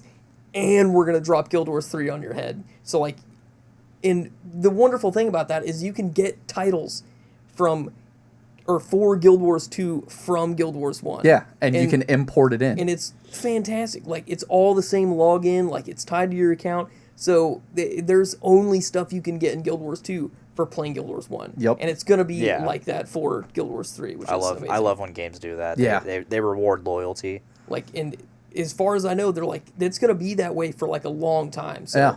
The Guild Wars 3 one, dude, hit me right in the feels. I love that. I can't wait. There was actually somebody was talking about why don't they do a WoW 2? And it was like, the reason they don't do a WoW 2 is because you're talking about, historically, one of the longest game-running franchises on the planet. The king of MMOs from the day it dropped till today. I don't care what anybody says. Like, it is. Even coming from the competitor. Like, we're number 2. Like Neil Peart, Blizzard fucking stands alone. Thank you. Neil Peart does stand alone. Did stand alone. R.I.P. But, like, WoW doesn't want to make a WoW 2 for 2 reasons. One, that's why their graphics look cartoonish and corny still, is because they were like, we want somebody on a fucking potato to be able to play WoW if they want to play WoW, or somebody on the best fucking gaming rig that you could think of can still play WoW, and at a high level, it does change the way it looks. Like there's still DLSS and there's, you know, reflections and all this crazy shit, like the way water looks. It's actually all nuts. Or you can just turn all that off and play WoW on a fuck potato. They're like, we don't want to take that away. We don't want to make WoW a niche, like, exclusive club. Apparently the potato I had was not good enough. Back in the day, no. But now, like, in modern terms, yeah, I was going to say, because I had... So after I got to, like, level 6 as I was an orc hunter. And, yeah, it kept booting me. I kept getting booted because, well, one, I was on a shitty DSL connection, and then two... Somebody called, kicked you off the line. Yeah, right. Would see you out in PvP, and they're like, quick. I kept getting DC'd, so I was like, fuck this. And then, like, a week later, my buddy AJ was like, hey, I'll sell you some RAM. 2 gigs of RAM. Sheesh! Sold me 4 times the amount. Yeah. That's right, big update. And I was like, that was, of course, after I stopped playing WoW. So I popped that in my machine, and it just with Windows XP, and it just fucking flew. Oh yeah. That probably made that computer last another 3 or 4 years. That's like achieving orbital lift. You just right. fucking gone. Right. Gone. Like, what did this fucking machine from Walmart need 2 gigs of RAM for? That's fucking crazy. But you were talking about loyalty. Loyalty is the other reason they won't change WoW. They're like, if we make a WoW 2, you have... Guild Wars is the perfect example of this. You have 20-something years of people who have been playing these games. What if you take that away from them? It's like, think of so I have a buddy who just bought a gaming PC. He bought a nice, beautiful pre-built from Corsair, put it on a payment plan. His machine's actually a fucking monster. I'm very jealous. Usually I have the gaming PC. Now he does. Fuck you, Abby. So his gaming PC's gorgeous, right? And so he started playing gaming again, and him and I have been playing WoW since like the early days. He got back into it. He started playing all these games again. He's the one who got me into RuneScape, that we're playing RuneScape together. Hell yeah. But he's got a gaming account, his Xbox account, that he's going for. He's at like 143,000 gamer score. Jeez. And so since he got a PC and it's Microsoft, he put the Xbox app on it, and he's like, I will still buy games on my Xbox that I can both play on the PC and for whatever my current Xbox console is, because I have all of this effort. He's got, I don't know how many 100% of games on his Xbox account. Game Pass is the best thing to happen since Steam. It used to be.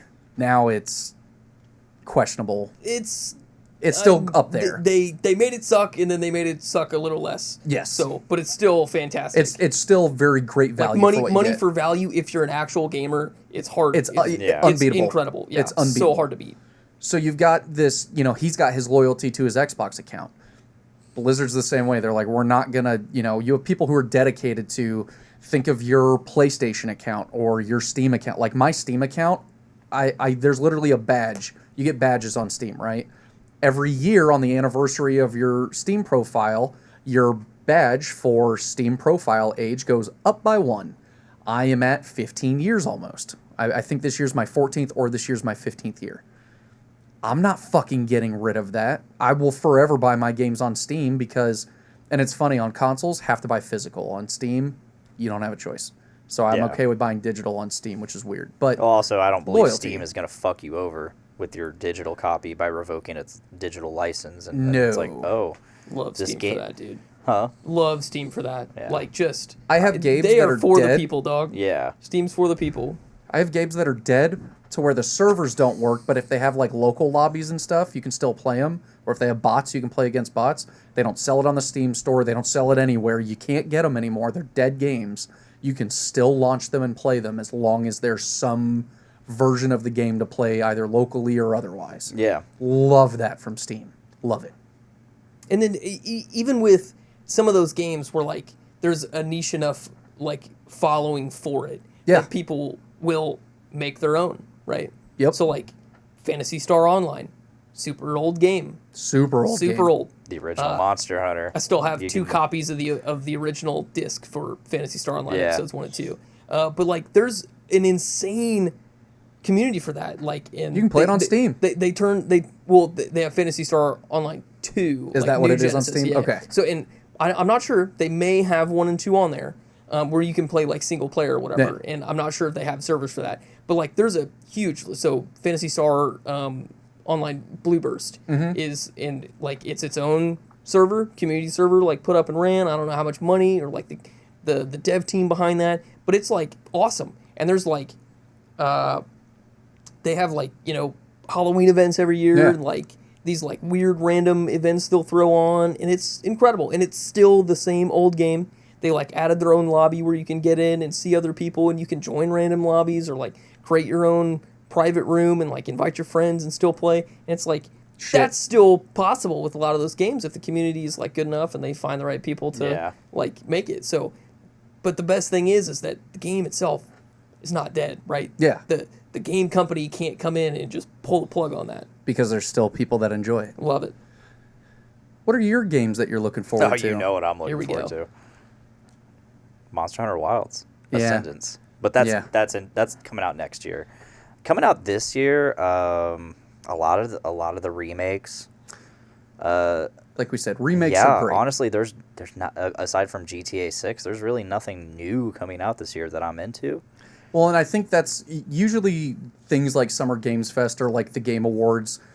They come with some shadow drops. Yeah. And they come with, because like the Game Awards last year in December, they shadow dropped during the Game Awards. They're like, we did Oblivion remastered. You guys were right. Yeah. Here you go. And that was like probably the biggest shadow drop of all time. That God of War Ragnarok Valhalla was a shadow drop. Yeah, but that was... Yeah, I know. More the game mode than like a whole, like, here's the remake. But still shadow dropped, and they're like... I love when they do that. Usually it's more at the Game Awards where they're like... We're announcing this. By the way, you can play this right now. You can play right now. Isn't that such a great thing to hear? It is. And by the way, Jeff Keighley always nails it. Oh, and by the way, you can go play that right fucking now. Yeah. Right now. You're like... Yeah. Oh, shit. Like, but that's such a crazy thing to do. Like, I love that because, you know, there's a million people around the world that, like, as soon as that happens... I'm officially not watching this anymore. Yeah, like, let me go get this right now. Like, you're playing on people's immediacy to, like, see what this brand new thing is. Do you wish that they would almost shadow drop games more? Yeah. I kind of do. I wish that they would announce a game and not feed you like regular updates. It's like, we've announced this game, like GTA 6. I almost wish that they had been like, we're going to release it, you know, soon, TM. We're going to release it soon, but we're not going to tell you when the date is. Just know that, and maybe they're like, within a year or within 2 years, we're going to drop this game. So, expect it. There have been 2 fucking trailers for GTA 6. That's it. There have been 2 fucking... Yeah. And the first one wasn't really much of a trailer. The second one was really like the trailer. So we've gotten 1 legitimate trailer for GTA 6. It's going to be the biggest game release of all fucking time. But I almost wish they were like, we're going to release it soon, but then November 19th, I think, is when it drops. November 19th hits, and they're like, hey, guys, here you go. That's actually how Hello Games does it with No Man's Sky. If you ever look on any of their social medias, it's mostly like Facebook. They will drop an emoji. It's just an emoji, and that's the theme or the center of, like, here's what this is kind of alluding to. Yeah. And then Sean Murray, I think is his name. He's the, like, head of Hello Games. Doesn't say anything, and it's like, suddenly one day they just release a status update. It's out. You can play it. Here's the trailer for it. But, like, by the way, it's released for free because we're Hello Games. Talk about a fucking disappointing game when it first came out. No Man's Sky. The biggest come up in gaming, like I would say. That is bigger than a Cinderella story, bigger than an underdog story. That is like... Everybody was so excited for it. It was going to be amazing. And it bombed. I pre-ordered the fuck out of it. Oh, yeah. By that, I mean, I just pre-ordered it. I don't know how you could pre-order the fuck out of something. You pre-order it twice. Hey! There you go. There was some tactic behind that. There was a tactic. But you pre-order it twice. And I still have both copies. Method to the madness. But yeah, No Man's Sky, man. Like, I remember, and I had a week off to play it. You know, because that was, so for some reason, Subaru that summer decided, hey, summer shutdown's only going to be 1 week, but don't worry, instead of it being 2 weeks, everybody gets a week vacation that they can schedule. That's actually awesome. So I scheduled it for like the first week of August or something like that because I was going to be moving. So I moved, and also No Man's Sky ended up coming out at the same exact time. And I was like, oh, cool. I have all week to play this. Horrible game. Wow, I was so bored. There was nothing to do. Nothing. It's another kind of, rags to riches story like that is Fallout 76. Oh man, yeah. I literally played like for 28 minutes. Never touched it again. Yeah. That was day one. Did you ever go back? No. So No. I went and played Fallout 76 2 years ago or something like that with a buddy of mine. And Todd Howard explains it. He's like, when Fallout 76 first released, you remember there were like not a lot of towns. Yep. There were no NPCs running around. Everything was barren. And he was like, the idea was you just got out of the vault. Yeah, and I understood that. And the world was there, but people hadn't realized that there was this bastion of West Virginia that was untouched by the nuclear waste. Like, it was still ravaged, but you had like whole forests and stuff that had survived, like areas where you could habitate. And it was like people hadn't realized this yet. So there wasn't a lot going on here.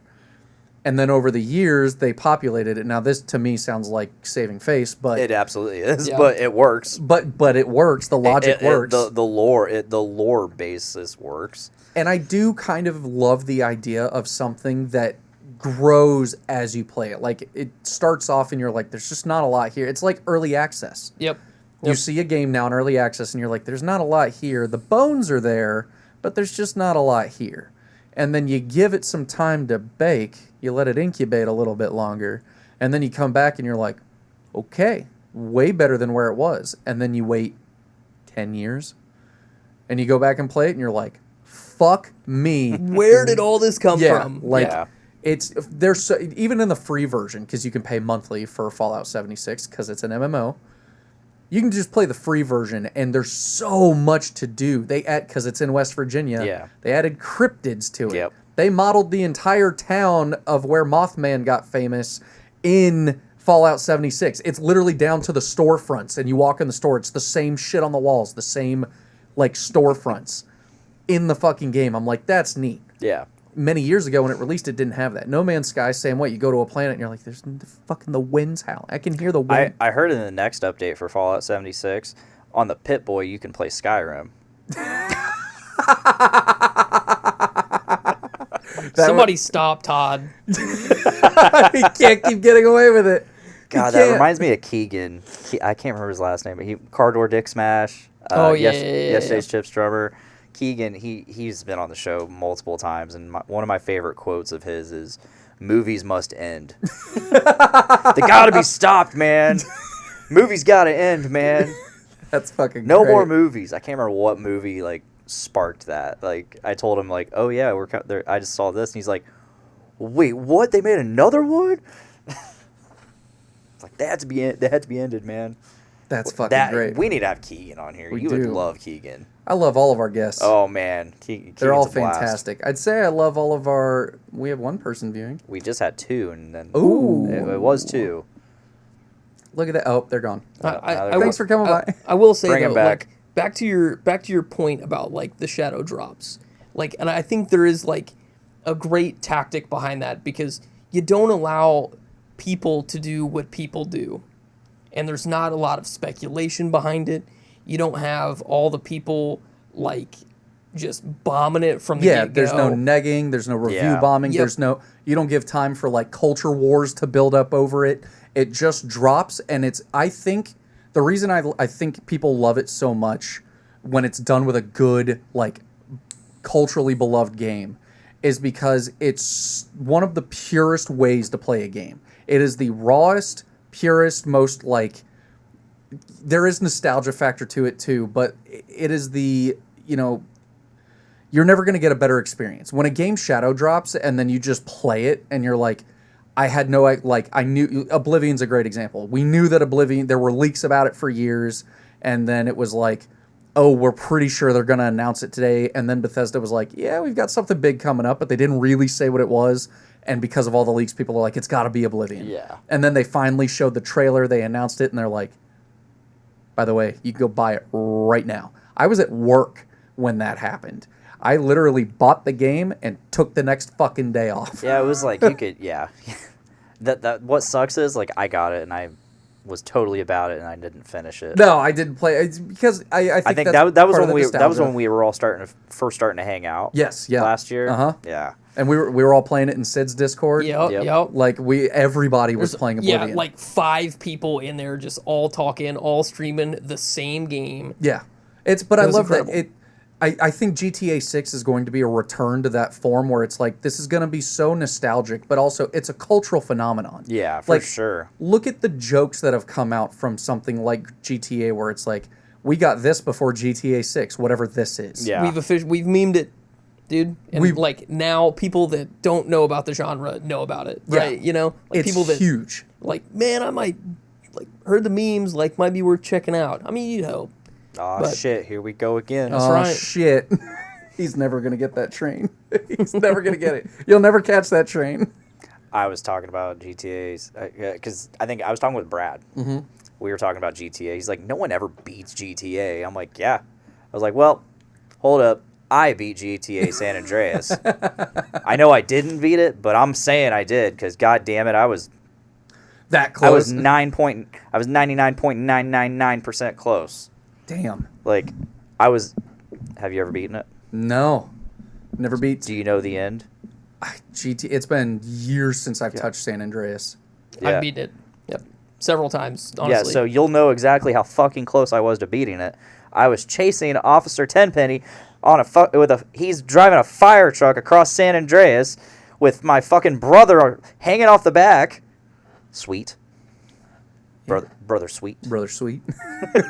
He's hanging off the back and eventually gets to a point where you have to catch him. He's about to fall, so you have to drive underneath the ladder, the fire truck ladder where he's hanging, and you have to use his shadow to line him up, and then when he falls, you have to be right there to catch him. Oh shit. And you never beat that? That's where I was. The game glitched, and he fell directly through my car. At which point, I spiked my controller into the floor and shattered it. I remember those days. Because We'll give that one to you. You beat it. Yeah. Yeah. Yeah. I know I did. I had the strat guide. I know where I was. The only GTA I've ever beat is GTA 4. I And hate that's that just one. because dude, Nico, Good old Nico, dude. Nico is like generational. The best physics in any Grand Theft Auto. Yeah. The driving in that game was Terrible. no, it was bar none. Like Jesse and I have even talked about this because like you would drive in GTA 4. That's what killed it for me. Immersion. You could crumple fucking cars. Your tire would bend, and you're fucking driving and so. Like, I just remember sliding all over the place. I was like, I can't play this. oh yeah, no, but when you're driving like that, go out and drive like that. That's like how the Saudis fucking drive, where they're like how they fucking get their cars all up on 2 wheels. That's real physics. Like that game, people didn't like it because they're like, this isn't arcadey enough. Yeah. Yep. They're like, this is too Well, real. that was still the 360 era, so Yeah. Arcadia is what people wanted. Which is also crazy because Rockstar, I think, is the only company I've ever seen that's really pushed the limits of what a console is capable of Yeah. in a franchise. Because there are other games that have pushed what a console is capable of and what it can do. Like you look at how they had to... There was this documentary I was watching where they had to basically jailbreak like I think it was the first Metal Gear or the first Resident Evil. They had to like jailbreak the console to be able to get it to work with the code they were writing. So they did that, and then Sony, like when they released it, Sony was like, huh? Like, that shouldn't be possible. And they were like, it's technically not. But they did that. And so, like, Rockstar is look at Red Dead 2. So I say I've never played Red Dead 2. I've played the prologue of Red Dead 2, and I finally got off that fucking mountain. And where you get to your camp by the first town, that's as far as I played for Red Dead 2. So you essentially got to the start of the game. Yes, and then I stopped because that's like a 6-hour sequence or Yeah. 4-hour Yeah. and then you're like, Yeah, I I don't remember. wanna- So I I wanna bought play it. Red Dead. I pre-ordered it and got it because Miranda said she loved the first game. So Yeah. I was like, oh, cool, Red Dead 2's coming out. Like, I'll get that for her. She can play it, and then I'll play it when she's done. And then, like, yeah, she was going through that whole prologue sequence, and I was just like, man, this is... That's slow. Slow burn. Yep. Slow So that's burn. kind of what's kept me from playing it for a very long time, but I'm ready. I'm But then ready. every time I go back to play Red Dead 2, I'm like, I should really play through the intro because I've forgotten what I'm doing. I've forgotten the controls. Well, I had so much fun playing Monster Hunter Stories 3, like, because it has the story, it's in the name, but it's also got the fuck around. Like, you can just fuck around in that game for hours and not even touch the story. I think that's the problem with Red Dead 2 is you can't really fuck around until you get to your camp. Yeah. Which is 6 hours in, 4 to 6. That's a lot of fucking time to not be able to fuck around. So I'm actually very ready to play that. I don't want to keep playing Snake Eater.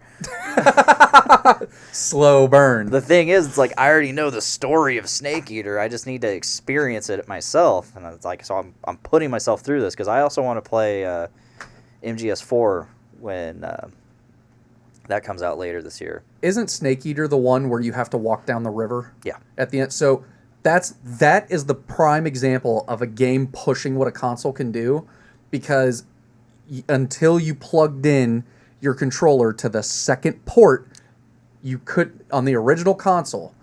In order to beat I don't believe that was Snake Eater. Was that not Snake? It was one of the Metal Gear Solids. I mean, it's two of them. I think it's Metal Gear Solid 1.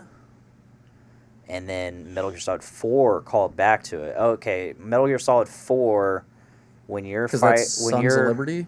That's 4 is Guns of the Patriots. Guns of the Patriots. That's right. So when you're facing off against Psycho Mantis, or a version of him, it calls back to the first game when you fight him the first time, and you have to swap your memory card out and put it in the second slot. There's that, and then there's one with a controller. Yeah, there's a controller one. And I can't remember what it is. I think that might have also been Psycho Mantis. Okay. So... But they, nobody has ever done that before or since. And I think they thought about it, and then it was either stumbled onto it on accident, was like, this shouldn't be allowed with the console, and they were like, actually, we're going to run with it. Or somebody thought to do it and was like, console doesn't work like that, and so they're like, well, we're going to make it work like that. Which is incredible. Yeah. I don't see anybody doing that anymore. Rockstar's really because in in Red Dead 2, isn't it like your beard grows? Yeah. Yes. Your hair grows Over time, yeah. The fucking seasons change, things decompose. There's literally landscape minimal, but there's landscape changes. You can see the fucking clouds rolling by. Like, that's kind of fucking nuts. Who else has done that? And that was on PS4? Yeah. I think late in the PS4's life. So, well, actually, not even really. It came out in 2018, so... 5 years in? I guess that was closer to the end of the life cycle, because it was 2019 when the current gen came out. PlayStation 5 came out in 2020. Did it? I thought it was 2019, you're right. It was like the holidays. It was right before the COVID. COVID. Yep, the vid. Demonetized. Yep, gone. Our whole budget gone. Oh, we are about out of cutoff So time. I've got a fun question All right. to end us here. Yeah. Ooh. And I don't know if we do this around these parts. I love it when the guest provides content. Yeah, But- it's perfect. It takes all the pressure off of us. A game that you've maybe eventually gone on to beat, or maybe didn't beat. But what is the game you've started over the most? The most. Right. And I'm talking like, all right, you get into it, you play a little bit, and then some time goes by, right? You play other games, something else comes along, maybe you got to work a little more, and then you go back to play it, and you're like, I'm not sure if I'm familiar with the mechanics or not familiar with the story. I'm just going to go ahead and start over. Probably, for me, I would say it was Cyberpunk. I restarted Cyberpunk a million fucking times, and I never beat it. And then when they announced that the Cyberpunk DLC was coming out with Idris Elba, I was like, I should beat this game. So I finally, I had restarted that game so many times and played through to so many different points that it literally became a meme amongst me and my friends where they were like, yeah, you'll get that done before Scott beats fucking Cyberpunk. Elden Ring's another one. I can't tell you, I have almost 200 hours in Elden Ring. I've never beaten it. I've never beaten it. That's actually really fucking impressive. That is a pretty good I've number. Yeah. never fucking beaten it. Elden Ring is probably the top one because I think in my playthrough for Cyberpunk, I had close to 100 hours when my main save file finally beat the game because I was just doing everything and I was exploring everything. Elden Ring, I've restarted so many times and I finally restarted again. And I had all this momentum, and I got to almost the end of the game. Like, I'm at the point where I just have to beat the Elden Beast and Elden Lord, and I'm the Elden Lord. I pick a fucking chair and sit down, and I'm the Elden Lord. And then they announced the DLC, and I was like, well, I kind of want to beat that before I beat... Because if you beat the game, you can't go do the DLC. Oh, wow. When you beat Elden Ring, it doesn't dump you back. Like, you beat Cyberpunk, and since it's got multiple endings, it'll go, well, we're going to dump you right back at the point where you start the end sequence for the game. Yeah. Anytime you beat it, so you can either That's free how roam or Horizon Zero Dawn was like. Is the same way. And then they had the fucking DLC, which takes place in the middle of the story. Yeah. So but the DLC for Forbidden West takes place after the story. Yeah. And when you finish Forbidden West pre-DLC, you can just play. Oh, you can just you're just play, in the world. Finish things off. Yeah. See, Sandbox. I like games that are like that. Elden Ring's not like that. You beat Elden Ring, and since they announced the DLC, they were like, the DLC happens after you kill, I think it's Margit. You kill Margit, and then you have a choice to go into the Shadowlands or whatever they call it for the DLC. If you go... Gary. Gary's scary, bro. It is, bro. Gary! Let's fucking go! The fuck is up, Gary? We saw Lorna Shore and Gary, and it was fire. Hell yeah. It was so good. And every vocalist in every band was like just screaming Gary, and it just sounded like he was yelling at a guy named Gary. It was so great. Like just trying to pump up some dude named Gary. Fuck yeah, Gary! Let's go, Gary. Yeah, Elden Ring. Close to 200 hours, never beaten the main star. I'm at the last boss, but I haven't beaten the DLC, and I'm like, do I really just want to restart the game? And there are reasons to restart the game. There are different choices you can make, different endings you can get. There's different weapons that it only spawns one of that weapon in the entire game, and if you do a sequence of events, now you can't get it. Yep. So, like, there are reasons to start over, but Elden Ring. Okay. Dick? So, initially when I was pondering this, how to answer this, my initial thought was Skyrim. But I given I beat Skyrim on my first go. Okay. But I say Skyrim, and Skyrim's number 2. I'll just say that Skyrim's number 2 in terms of how many times I've tried to play it and unsuccessfully continued to play it, and that's not so. I'm not counting my original save because I beat that all the way through all the DLCs. However, every subsequent re-release of Skyrim that I'm like, oh yeah, I'm gonna play it and start a new game, and You just never get to the end? I never get past Bleak Falls Barrow.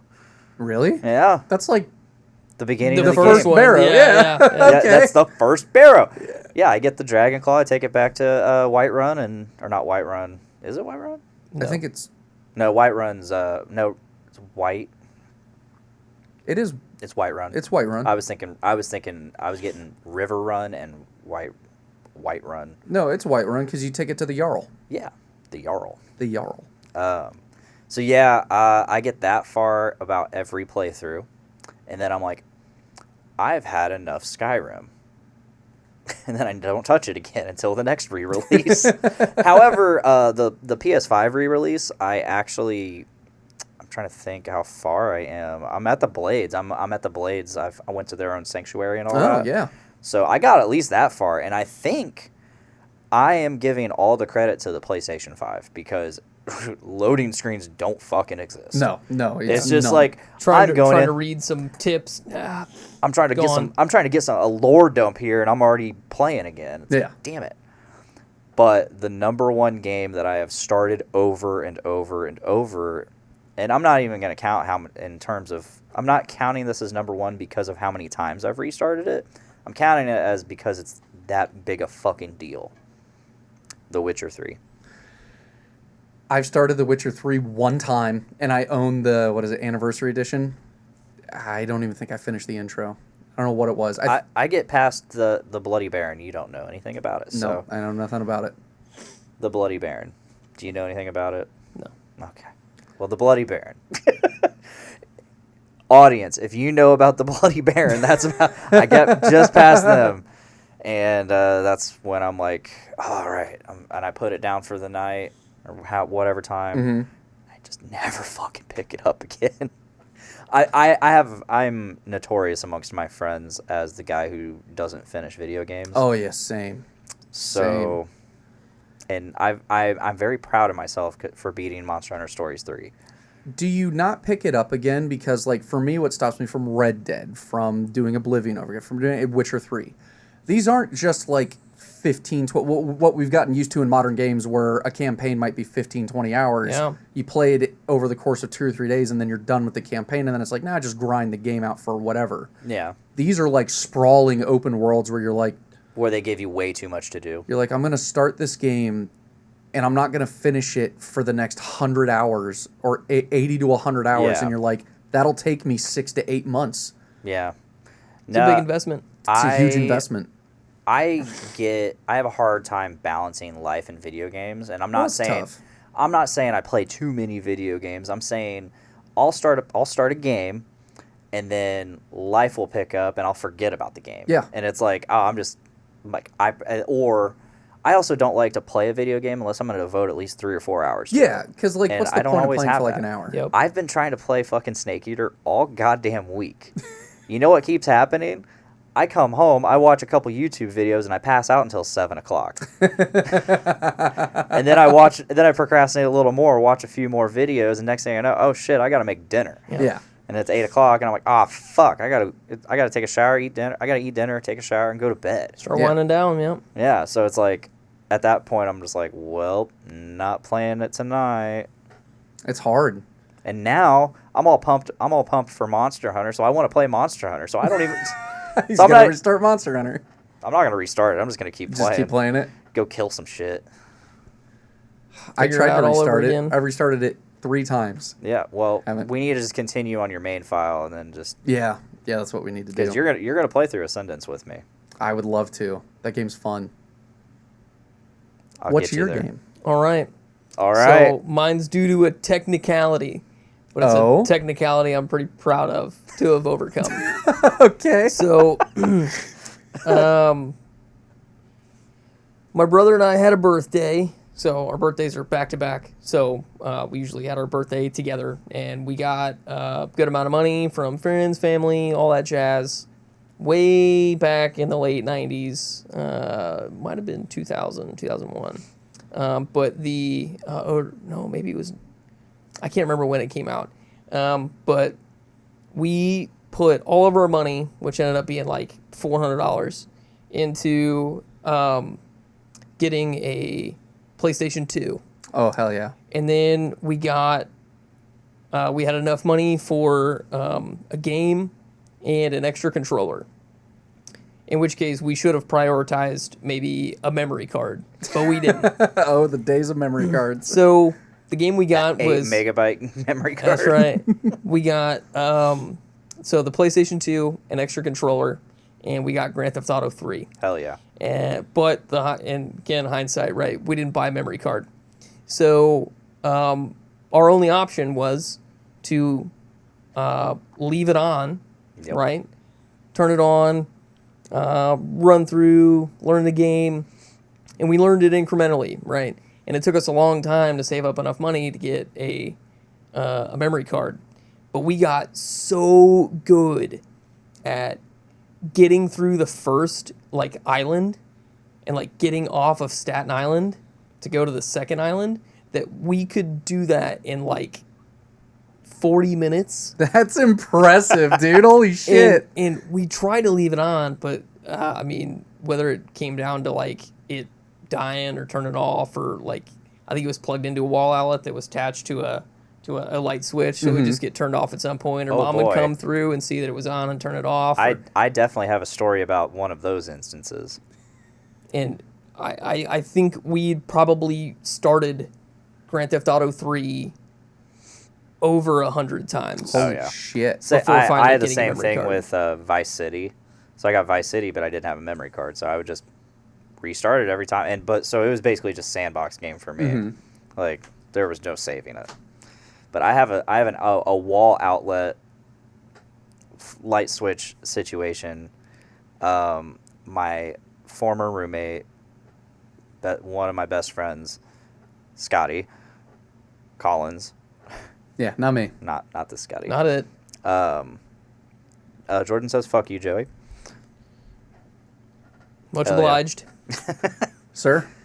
So Scotty, we had a 3-bedroom apartment at Pheasant Run, and so all those wall outlets are controlled by a light switch, or at least one per room, because they didn't have interior lighting. Right. You had to get lamps and shit. So Scotty was playing Pokemon. He was playing Pokemon Blue version on Pokemon Stadium on the Dodrio Game Boy, so triple speed. And he was playing this, I think, for a solid 3 hours, maybe 4 hours, on triple speed. He was in Saffron City. Oh, fuck. And I was just watching him. I was hanging out before work, and because I was on night shift at the time, so I was just hanging out in his room with him, watching him play, and go through the whole thing. And next thing I know, he's like, I don't know, like I was just being dumb. So I got up to get out of the room, and he said something. I'm like, oh yeah, well fuck you, and I flipped the switch. It shut off the console. It shut off everything because he had it plugged into he had that all plugged into a power strip plugged into that. Back in the days too, where like no autosave. Yeah, no autosave. He hadn't saved once that entire play. That sucks. Dude. And I remember he was just sitting there. And he was just like, just staring at the black screen. Just, Pure disbelief. and I'm sitting there like, oh, like, oh fuck. And I'm like, I am so fuck. And he goes, just leave. Don't talk. He's like, Don't talk. just go. And I'm like, I felt so bad for like 2 seconds, and then like the justified what I did part of my brain was like, fuck him. How many times does he fucking play that? He was just playing it for fun. Fuck him. You're not gonna make me feel bad. It's like, this wasn't a serious run. It's not like he had any attachment to those Pokemon. Tyner, like, the destroyer of dreams. Yeah, That's right. I did feel bad though. Yeah, but that's my story. Those are good. These are all good games. Yeah. Good games to restart. I have played Vice City so many times. Yeah.